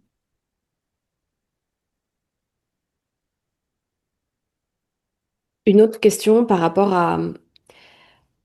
on en parle beaucoup tous ces derniers temps par rapport au psychédélique et par rapport à toutes ces choses qui amènent, si on parle de recherche de conscience, de travail de conscience, etc., de plus en plus, alors je dirais à la mode parce qu'on en parle beaucoup, je dis pas que c'est bien, je dis pas que c'est mal, mais en tout cas, on parle beaucoup de ça, de ces voix qui amènent, il est dit, à des prises de conscience rapides, fulgurantes. Euh, le travail de la quatrième voie, c'est un travail, moi, enfin, que je ressens personnellement comme étant totalement juste parce que justement, pour moi, c'est comme polir un minéral. Enfin, c'est une forme de truc qui, dont on ne peut se passer pour en obtenir tout le fruit, quoi. Et il me semble que ce temps, que cette récurrence, que cette persévérance, que justement tout ce qu'on doit traverser en termes de parfois abandon enfin, tout ce par quoi ça nous fait passer, et qui est dû aussi au temps et au côté euh, justement pas fulgurant, mais petit peu par petit peu, avec la nécessité des intervalles, enfin des intervalles beaucoup, des chocs et des intervalles. Qu'est-ce que tu ressens, toi, par rapport à ces techniques qui font aller direct à l'essentiel et qui...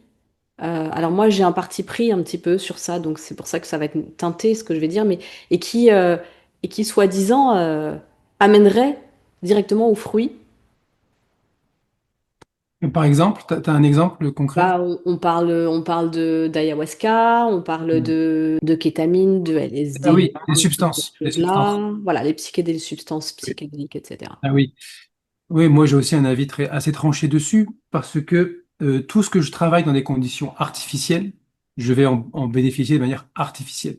Tout ce que je travaille dans des conditions réelles, dans la réalité de l'existence et de tout ce que ça va générer chez moi, dans la rencontre avec l'autre, avec la difficulté, avec l'expérience, avec l'épreuve, avec l'adversité, je vais le travailler sur le plan réel. Non, ce qu'on recherche dans la quatrième voie, c'est qu'est-ce qui est réel en nous et qu'est-ce qui est artificiel. Monsieur Gurdjieff aimait bien quand il recevait des personnes, parfois très érudites, parfois qui semblaient très imbues d'elles-mêmes, appuyer sur le corps au pied le plus sensible, pr- dire des choses qui vont peut-être blesser la personne pour voir de qu'est-ce qui reste Mm. quand j'appuie et que tout ce qui est faux ne fonctionne pas parce que j'ai été déstabilisé, tout ce qui est faux s'écroule, il reste que ce qui est vrai en nous. Je pense que des conditions artificielles, par exemple, je connais des personnes qui font des stages pour vivre des expériences transcendantes, mais qui ne font que ça. Donc elles courent d'un stage à l'autre pour nourrir ce besoin d'expériences transcendantes. Mais il n'y a pas de transformation de leur psychisme. Au contraire, j'ai remarqué plutôt une dégradation dans le sens où il y a une forme de dépendance à ça et une forme d'orgueil qui, qui se, qui se déploie à travers cette succession d'expériences transcendantes sans qu'il y ait une transformation de la matière brute. Effectivement, on travaille sur la matière brute. Le travail de la quatrième voie, c'est un travail d'alchimie interne et de développement de l'essence, c'est-à-dire nourrir progressivement cette essence comme un enfant intérieur et nourrir de manière solide ce développement de l'essence. Les substances, elles produisent artificiellement des états de conscience. Peut-être que ça ouvre des perceptions, mais de manière artificielle. A priori, je ne peux pas ramener, et toutes les personnes que je connais et que je côtoie qui font ce genre d'expérience n'en ramènent rien, des souvenirs, des expériences s- sensationnelles, mais pas une incarnation de ces compréhensions dans leur psychisme ordinaire et pas de transformation. Donc pour moi, ce sont des moyens artificiels et j'obtiendrai des résultats artificiels. Avec des moyens réels, j'obtiens des résultats réels, des choses qui ne peuvent pas me quitter. Par exemple, au fur et à mesure de ce travail de maturation de l'essence, les qualités que l'on développe, ce ne sont pas des qualités que l'on acquiert de l'extérieur par des outils, des techniques, qui peuvent s'écrouler dès que je suis face à une situation nouvelle dans laquelle ces schémas ne fonctionnent pas. Ce sont des qualités qui fleurissent comme des graines qu'on a arrosées et qui germent. Et ce sont des qualités qui nous appartiennent en propre et qui ne peuvent pas être déstabilisées par l'existence, par une situation nouvelle ou dramatique. C'est là, c'est réel et ça ne peut pas nous être ôté. Je pense, je suis convaincu et j'observe que tous les fruits obtenus par des raccourcis, par des manières artificielles, sont superficiels. Ça, c'est mon point de vue. Peut-être que des gens ne seraient pas d'accord, mais Mhm. euh, de, logiquement, c'est logique que quelque chose qui soit artificiel, parce que là, je suis déconnecté de mon corps et de ma réalité, je vois des choses, je touche des choses peut-être réelles, peut-être hallucinatoires, ça ne s'intègre pas. Quand je vis les mêmes choses, les mêmes prises de conscience dans l'existence, dans la difficulté, malgré tous ces matériaux internes qui sont mis en mouvement et que j'apprends à digérer et à regarder en face, la transformation, elle est profonde et réelle. Elle n'est pas superficielle. Mhm, mhm. Mm. J'ai tendance à ressentir les choses de cette manière-là, sans prétendre que c'est la vérité non plus. Mais je suis en train de penser, moi qui suis en point 6 sur l'énéagramme et qui me fait souvent l'avocat du diable, je me dis qu'un des arguments qui pourrait, enfin des arguments, une des choses qui pourrait être dite, ouais, c'est oui, mais ces substances, c'est du vivant. Notamment les plantes, tu vois, l'ayahuasca, enfin des choses, tu vois, c'est du vivant, les champignons, c'est du vivant, ce sont des transmetteurs d'informations. Ça pourrait être un argument, tu vois. C'est vrai, des transmetteurs d'informations, mais pas des transmetteurs ou des vecteurs de transformation. La Mm. transformation, elle ne peut venir que de moi. Ouais, ok. Je suis en prison, et puis il y a quelqu'un qui vient me chercher, qui m'amène à l'extérieur, et qui me ramène parce que j'ai pas été libéré, j'y suis allé en esprit, je suis revenu, mais je suis toujours en prison. J'ai vu à l'extérieur, mais je ne sais pas comment y retourner par mes propres moyens. J'ai besoin d'une nouvelle substance pour revivre la même chose. Et parfois, avec la même substance, je vais pas forcément revivre la même chose, donc j'ai besoin de plus de substance ou d'une autre substance. Et là, on voit la succession ayahuasca, le venin de la grenouille, là, je sais plus comment ça s'appelle, et etc., etc. C'est une forme de mode. Pour moi, c'est de la consommation d'expérience. C'est pas de la transformation.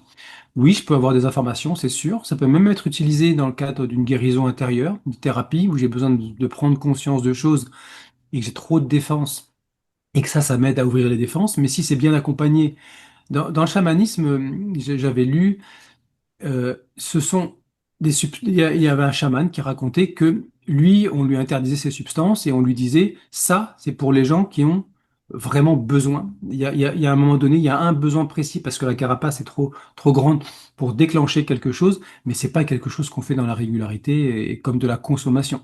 Ça doit être avec parcimonie, utilisé avec parcimonie et si vraiment il y a besoin. Je pense effectivement que ça restera superficiel. Mhm. Mhm. Est-ce que selon toi, parce que tu as créé une formation par rapport au profil et sur ta chaîne, tu décris, alors il y a beaucoup de vidéos maintenant qui sont accessibles quand on est membre, ce que je trouve complètement juste et logique au vu du nombre du nombre et de la qualité d'informations que tu transmets. Euh, Par rapport à l'énéagramme et au profil et aux motivations des profils, aux compulsions, aux fixations, etc., à tout ce qui concerne les profils en tant que tels.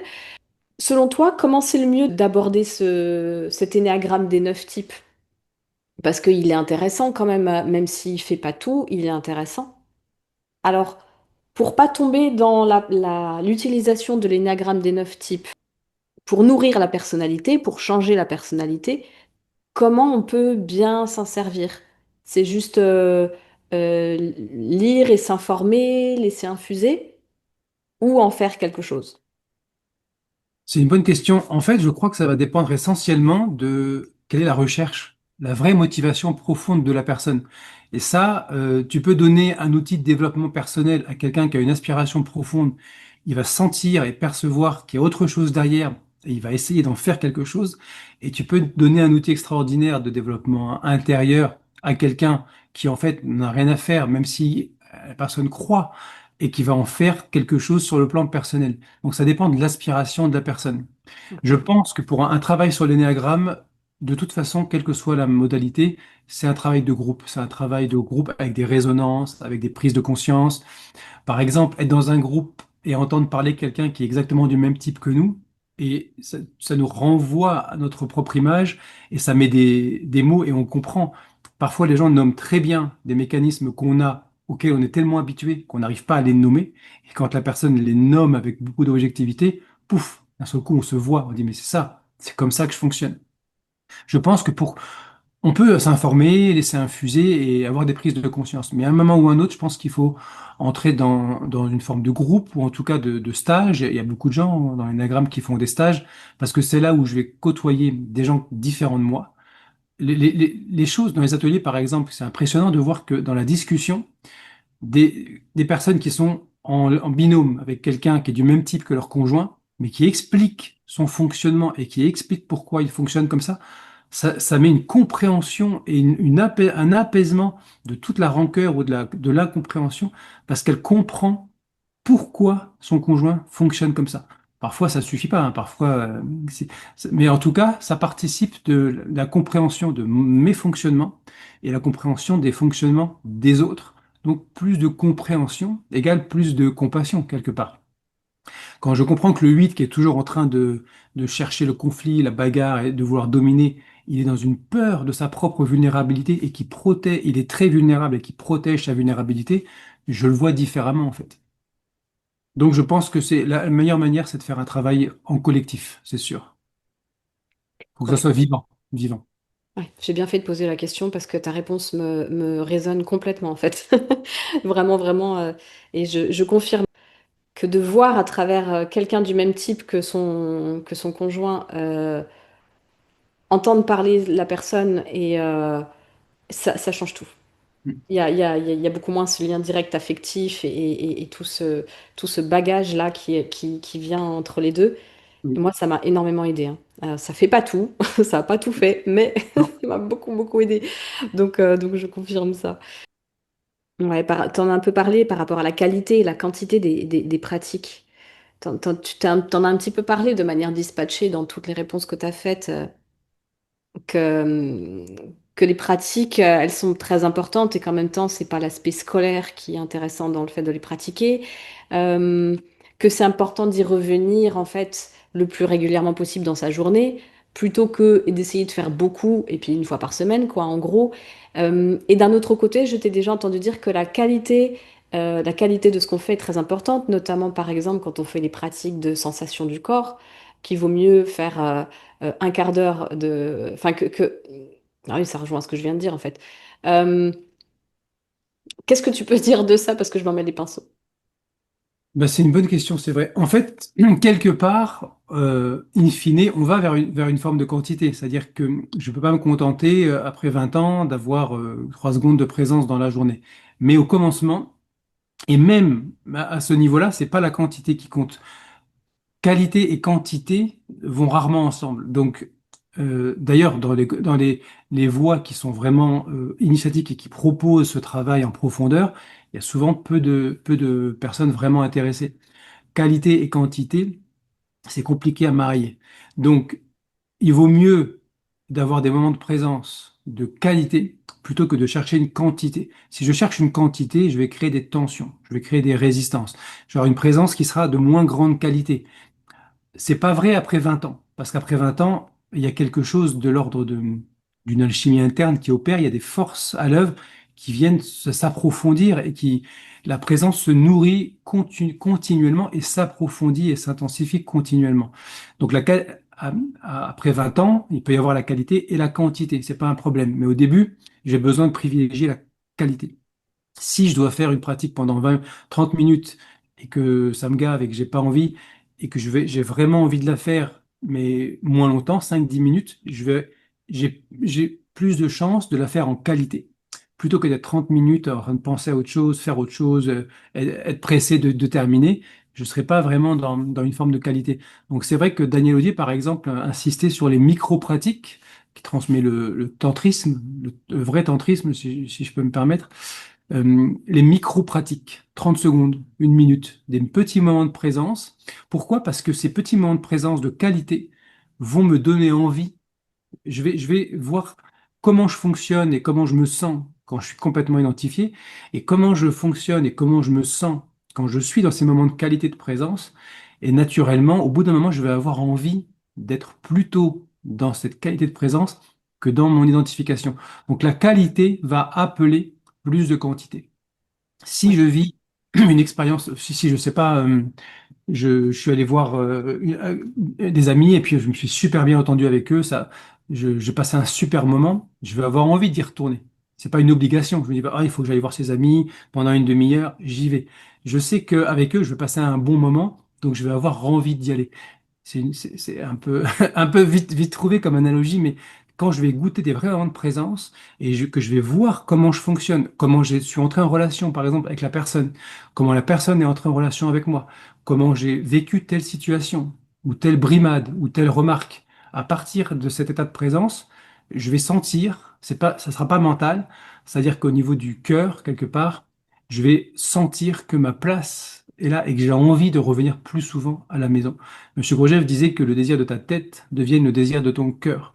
Donc au début, ça part de la tête, je suis obligé, je décide d'avoir des moments de présence, et puis plus je vais goûter ces moments de présence, parce que le fait d'avoir des aspects volontaires de présence dans la journée va provoquer des moments spontanés de présence, des moments dans lesquels je suis traversé par la présence, et souvent elle est d'une plus grande qualité, elle est plus complète, elle est plus totale. Mais c'est parce que je fais un effort actif que de manière passive, je vais avoir des moments de présence. Donc je vais créer ces moments qui vont s'accentuer au fur et à mesure de ma pratique et qui vont me donner envie de persévérer. C'est-à-dire que ça vient plus d'ici, il faut que je fasse, je dois faire ça. Ça va venir d'un espace plus profond. Je veux être présent. J'ai besoin d'être présent. Et la quantité va suivre.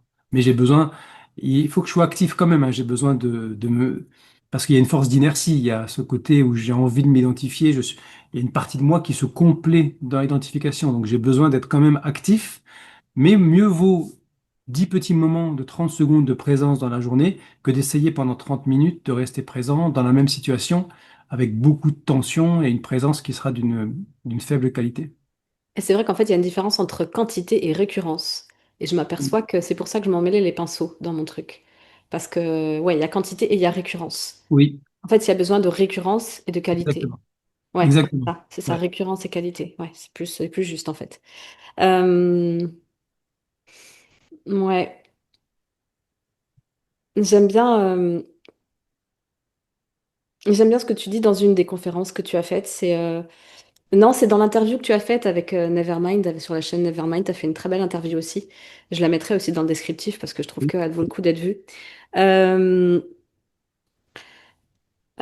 Tu parles finalement là où ça nous amène parce que finalement on est en recherche. Quelque part, on est en recherche. Il y a une recherche au départ. Et en fait, on se rend compte qu'après, l'idée, c'est d'arrêter de chercher. En fait, enfin, c'est ce qui se produit, je pense. C'est que après, c'est le vivant qui est là et il est là et on le prend. Enfin, il y a comme le plaisir juste d'accomplir ce qu'on accomplit, plus que c'est la présence pour la présence, c'est ce que tu dis. C'est pas Mm. la présence pour devenir plus, moins, blabla, blabla. Finalement, ça se transforme en, on est là, quoi. Oui. Fait un avec le truc et En j'aime termes, moi ça me parle. Enfin, oui. j'en En suis termes très proche. religieux, c'est comme dire je fais les choses pour l'amour de Dieu. Pas pour obtenir des faveurs, pas pour être exaucé, juste pour l'amour de Dieu, pour l'amour de la conscience quelque part. Et donc, plus on avance sur ce chemin, plus on cultive la présence pour elle-même, sans chercher un fruit, sans chercher à aller mieux juste pour la présence pour elle-même. Et il y a quelque chose qui m'est venu quand tu as posé la question. Euh, je réfléchis. Tu feras une pause au montage. Mm, mm, mm, mm, mm. Ah. Si c'était important. La cessation de la recherche, voilà. En fait, le 9, dans l'énagramme, il faut comprendre que c'est le prototype de tous les types. Donc si on comprend ça, mais vraiment, et qu'on voit à quel point chaque type est une singularisation du 9, qui se divise entre le 8 et le 1, les deux font 9, en fait, le 9 est au centre, et le 3 et le 6 font 9, etc.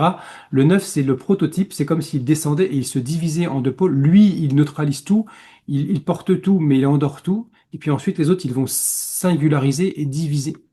Et donc, le 9, son piège d'illusion, c'est la recherche. La recherche de quelque chose constamment, la recherche d'un état confortable et la fuite d'un état inconfortable.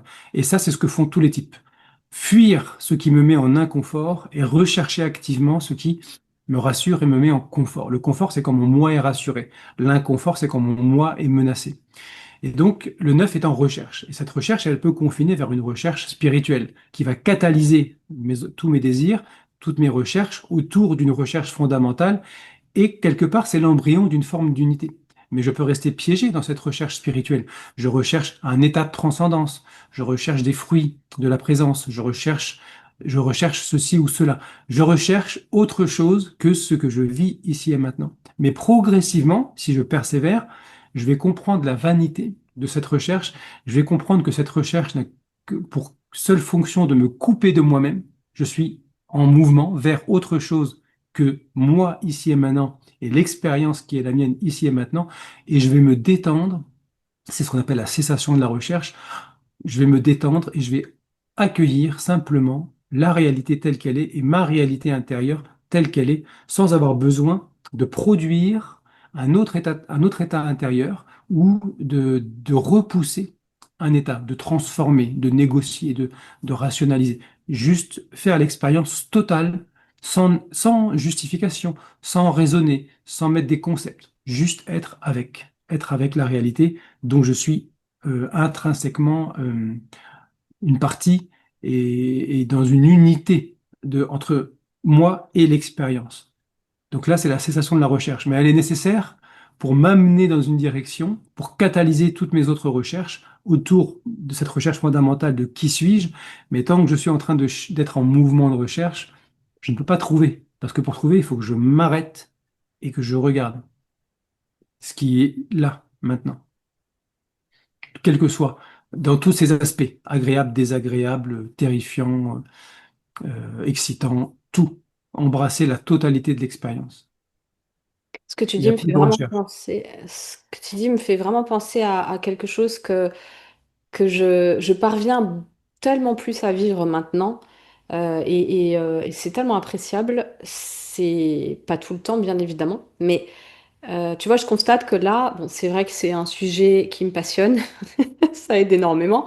Mais je constate que euh, je, je constate mon besoin, c'est un besoin, je pense que tout le monde a, mais chez moi, j'ai remarqué à quel point il est très fort, de couper la parole. Alors, je pense que tous ceux qui m'ont écouté jusqu'ici et qui me connaissent bien, ils vont rigoler. De couper la parole et de pas laisser l'autre finir, ou de vouloir intervenir, de vouloir convertir, de vouloir interférer, de faire l'avocat du diable, de dire oui mais, enfin bref, tout ça, c'est très très présent chez moi.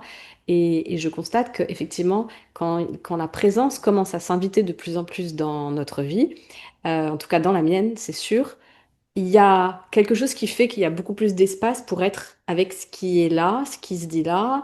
L'autre, enfin, il y a beaucoup plus de facilité à être là qu'être en train de penser à.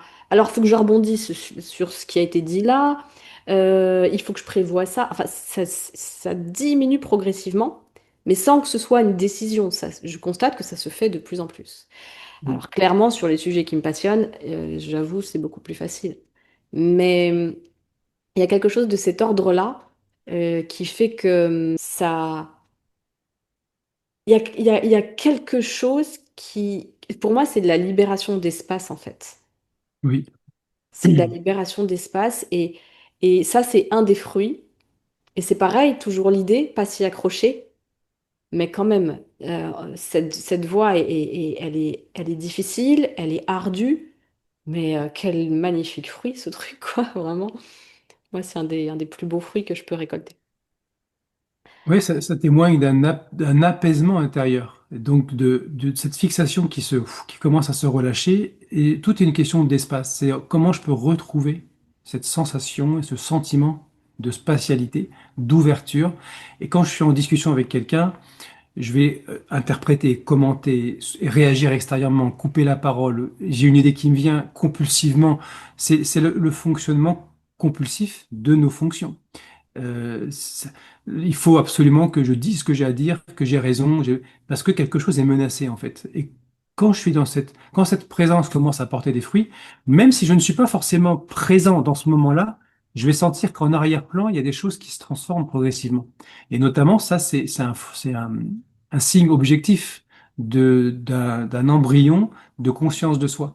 J'écoute et je sens que j'ai plus ce besoin compulsif d'intervenir, de réagir. Je suis dans une véritable écoute. Et ça, c'est un fruit et en même temps, c'est surtout un signe, parce que c'est pas un objectif, mais c'est un signe que quelque chose se met à émerger en arrière-plan, avec une forme d'apaisement. Je sens que j'ai plus besoin. Cette compulsion d'interrompre, d'avoir raison, de convaincre, et donc d'affirmer mon identité, elle est apaisée. Ça prouve que je commence à contacter une autre identité qui, elle, n'a pas besoin d'être validée, ni apaisée, ni rassurée, parce qu'elle existe intrinsèquement et ontologiquement. Et là, il y a quelque chose qui s'apaise, simplement parce que comme tu dis, c'est pas des choses que je fais et que je décide, je ne fais que constater que quelque chose a changé en moi sans que je l'ai décidé, et je le constate, c'est tout. Et à certaines périodes, et ça tu dis que c'est tout à fait normal, à certaines périodes, quand il y a des traversées très fortes, il y a beaucoup moins d'accès. C'est quelque chose qui est fluctuant et ça ne veut pas dire que c'est qu'on Oui, régresse. Ça aussi, c'est très important pour moi dans cette voie de pouvoir constater ces mouvements, en fait, que c'est pas grave, que c'est normal, en fait, que ça bouge, que tout bouge tout le temps et interpréter que c'est bien, c'est mal, qu'on régresse, qu'on avance, que machin, tout ça, c'est encore c'est encore des trucs qu'on rajoute en plus, quoi. oui. Mm. Il y a tellement de couches, de mécanismes d'identification que quand je commence à apaiser une de ces couches, je sens une ouverture spontanément, je sens une libération. Mais là, il faut que j'aille voir les autres couches. Et je ne peux pas y aller si je ne retombe pas. Et quand je retombe dans ces couches, mes mécanismes de défense sont très menacés, qu'ils se mettent en mouvement, et je suis moins facilement présent. Mais en même temps, je suis en train d'aller mettre de la conscience et de la présence dans des zones dans lesquelles elles n'existent pas et dans lesquelles elles ne pouvaient pas aller. Donc c'est un travail effectivement qui est comme ça, mais on peut le voir aussi, c'est-à-dire qu'à chaque fois, je monte en fait d'un cran. Si je le vois comme ça, c'est un cercle. Mais si je le vois comme ça, ce cercle, il y a quelque chose qui se verticalise et qui fait que j'ai l'impression de redescendre et de remonter et de redescendre et de remonter. Je ne fais que suivre le mouvement de la respiration. J'inspire, j'expire plus profondément. Donc j'inspire plus profondément, donc j'expire encore plus profondément et je retrouve une amplitude de respiration et ma conscience retrouve cette capacité d'aller visiter des espaces supérieurs et en même temps, ça la rend capable d'aller digérer des espaces plus inconscients. Ces matériaux qui sont de plus en plus profondément enfouis, je nettoie la mare quelque part. Je nettoie la mare, je vois des fruits, je vois que ça, et hop, je remets les mains dans la vase et j'enlève encore, et etc. C'est l'œuvre noire. Mm. Et c'est absolument normal. Il y a pas, comme disait Madame Salzman, ça n'est pas linéaire ce travail. Ça ne peut être que cyclique. Tout est cyclique de toute façon. Et ça aide beaucoup de le savoir. Oui, mais en Vraiment. arrière-plan, il y a quand même quelque chose qui progressivement commence à comprendre que être là ou être là, ça n'a aucune importance et que du coup, être là, c'est important. Et donc, je constate ces moments d'expansion, je ne m'y attache pas du tout. Et je constate ces moments de descente, je comprends ce qui se passe, je vais visiter d'autres espaces et donc je suis au centre du balancement et je ne suis plus pris dans le mouvement d'identification. Oui, il n'y a pas un raccrochage aux branches. Par rapport à ce que je pouvais dire, ça pouvait être interprété comme Oui, effectivement un mode de je peux me raccrocher aux branches du fait que après je vais pouvoir respirer. Non, c'est j'apprends à aimer, enfin oui, oui, un peu ça quoi. J'apprends à aimer avec un grand A ou je ne sais pas ce verbe aimer qui est très différent de comment on l'emploie souvent, qui est c'est pas ouf Euh, il y a d'autres choses possibles. C'est ça et c'est ça, quoi. Et je juge moins. Je dis bien moins parce que moi, j'en suis pas du tout à je juge plus. Je sais que, Oui, je sais qu'un an et demi un an et demi de travail, c'est peu. C'est beaucoup et c'est peu en même temps. J'en profite tant que tu parlais d'œuvres au noir et d'œuvres au blanc, etc., de montrer tes livres pour ceux qui seraient intéressés, qui puissent te contacter. Donc un seul livre, c'est ça, en deux tomes. En fait, c'est comme ça que oui, tu présentes, c'est hein. ça. Ouais, Oui. donc le premier, de la connaissance de soi à la réalisation de soi, c'est le titre du livre. Et il y a le tome un et il y a le tome 2. Voilà. Et donc te contacter pour les avoir. Il y a ta chaîne euh, Énéagramme, un chemin vers l'éveil. Et juste pour terminer, j'aimerais bien que tu nous expliques la métaphore de l'attelage, parce que je trouve qu'elle est extrêmement parlante par rapport à quand on parle du fait que nos centres dysfonctionnent et que c'est finalement ça qui d'abord est à faire, c'est passer ouais, on ne peut pas passer de la normale au supranormal sans passer par le normal. Et c'est ça, en fait, c'est la réharmonisation des centres. Je trouve que la métaphore de l'attelage, elle est vraiment chouette. Donc j'aimerais bien finir là-dessus. Ouais, c'est une bonne idée. Donc, c'est Monsieur Gurdjieff qui transmet, il dit que beaucoup d'enseignements utilisent cette métaphore, c'est-à-dire qu'il nous compare à un attelage avec une voiture, avec donc une grosse inertie qui a besoin d'être mise en mouvement, des chevaux qui tirent l'attelage et un cocher. Et il explique que l'attelage que nous sommes est complètement déséquilibré. Le cocher ne sait pas parler le langage des chevaux, il ne soigne pas correctement les chevaux ne sont pas apprivoisés, ils ne sont pas éduqués. Ils vont là où leur désir les mène. Si quelqu'un leur fait peur, ils changent de trajectoire. Si quelqu'un leur donne des sucreries, ils changent de trajectoire. Et la voiture n'est pas entretenue. Elle est utilisée sur des chemins qui ne sont pas appropriés, qui ne permettent pas de huiler les mécanismes. Donc elle s'abîme. Et le cocher ne sait pas l'entretenir. Donc le cocher ne sait pas entretenir la voiture, ne sait pas gérer les chevaux, hormis avec des coups de fouet, des fois pour les forcer à aller dans la direction. Donc dans cet attelage, le maître de l'attelage est déjà parti.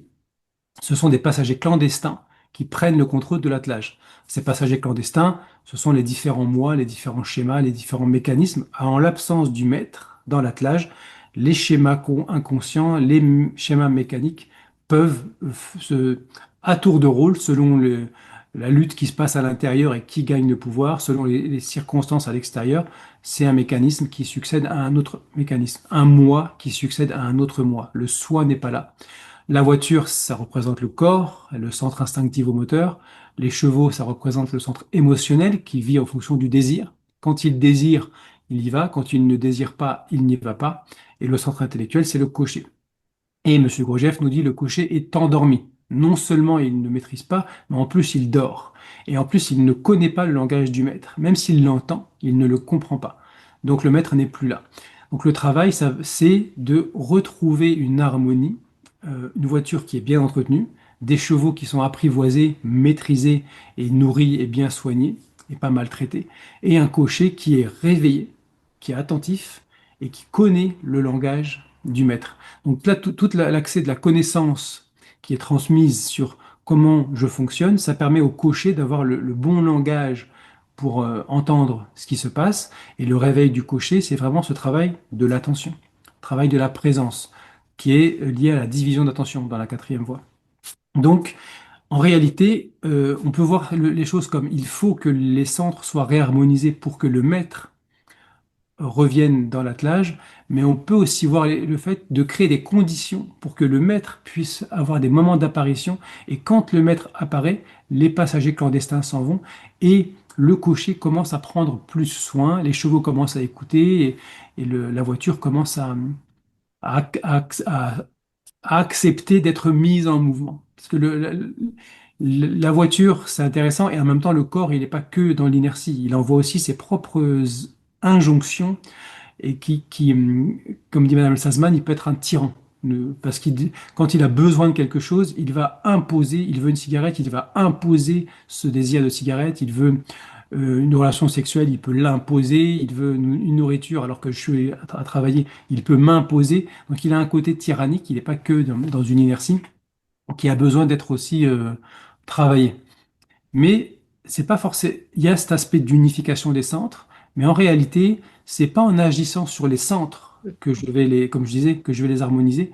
C'est en permettant le retour ponctuel des fulgurances, de retour du maître intérieur, la conscience, qui va spontanément m'amener à voir l'état de mes centres, voir comment je fonctionne, même si je le nomme pas comme ça, c'est pas grave. L'important, c'est que c'est pas de conceptualiser ce que j'ai vu, c'est de voir. Et dans ce voir, je fais un état des lieux et je vois comment je dysfonctionne. Ça produit une forme de souffrance intérieure. En alchimie, la souffrance, c'est le souffre en soi. Et là, je peux allumer un feu à partir de ce souffre, de cette souffrance. Et ce feu va être l'antidote qui va permettre progressivement de réharmoniser l'ensemble de l'attelage. Et plus le maître apparaît, plus l'attelage va être réharmonisé. Plus l'attelage est harmonisé, plus le maître peut facilement apparaître. C'est un cercle vertueux, quelque part.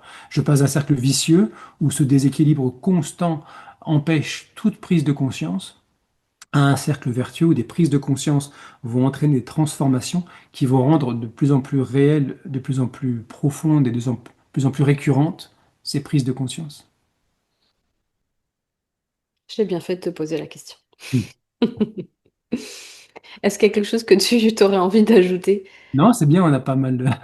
On a pas mal de avancé là. matière. Ouais. On a pas mal de Si, matériel. simplement comprendre pourquoi aime ce que tu n'aimes pas, parce que je passe ma vie à éviter certains matériaux intérieurs, notamment en évitant des situations extérieures qui viennent réveiller ces matériaux, et à essayer de produire ou de retenir des matériaux qui me rassurent parce que je refuse d'embrasser la totalité d'expérience. Je discrimine. Ça, je veux, ça, je ne veux pas. Ça, j'aime, ça, je n'aime pas. Je suis dans une dualité. Et apprendre à aimer ce que je n'aime pas permet de passer, c'est la loi de 3, revenir de la dualité, non pas en niant ce que je n'aime pas et en essayant de me convaincre euh, ou de maintenir que une illusion de j'aime, mais en intégrant ce que je n'aime pas à ma réalité intérieure pour embrasser les deux. Alors, je retrouve à travers la Trinité, c'est ça. Il y a une dualité. Je ne nie pas la dualité ou la partie négative. Je réconcilie les deux à travers le triangle, cette triunité qui me ramène à l'unité par l'intégration des deux pôles opposés, ce que j'aime et ce que je n'aime pas. Mais ça ne peut pas se faire sans un travail de vigilance. Sinon, je suis dans des projections ou dans des imitations. Donc la base de ce travail, c'est avant tout un travail de vigilance, d'attention, et d'observation de moi-même, sans aucun jugement, sans peur, sans commenter ce que je vois, juste regarder en face. C'est c'est le cœur de ce travail, le cœur le plus profond. Merci beaucoup. Merci à toi, Valérie. On va arrêter là et voilà. Je suis ravie. Grand Ah, merci. super, très très bien. Euh, Et tu- tes coordonnées sont dans le descriptif. Oui. À très bientôt. À bientôt, Valérie. Ouais. Salut. Bon appétit. Merci beaucoup à toi aussi. Bye. Merci. Bye bye.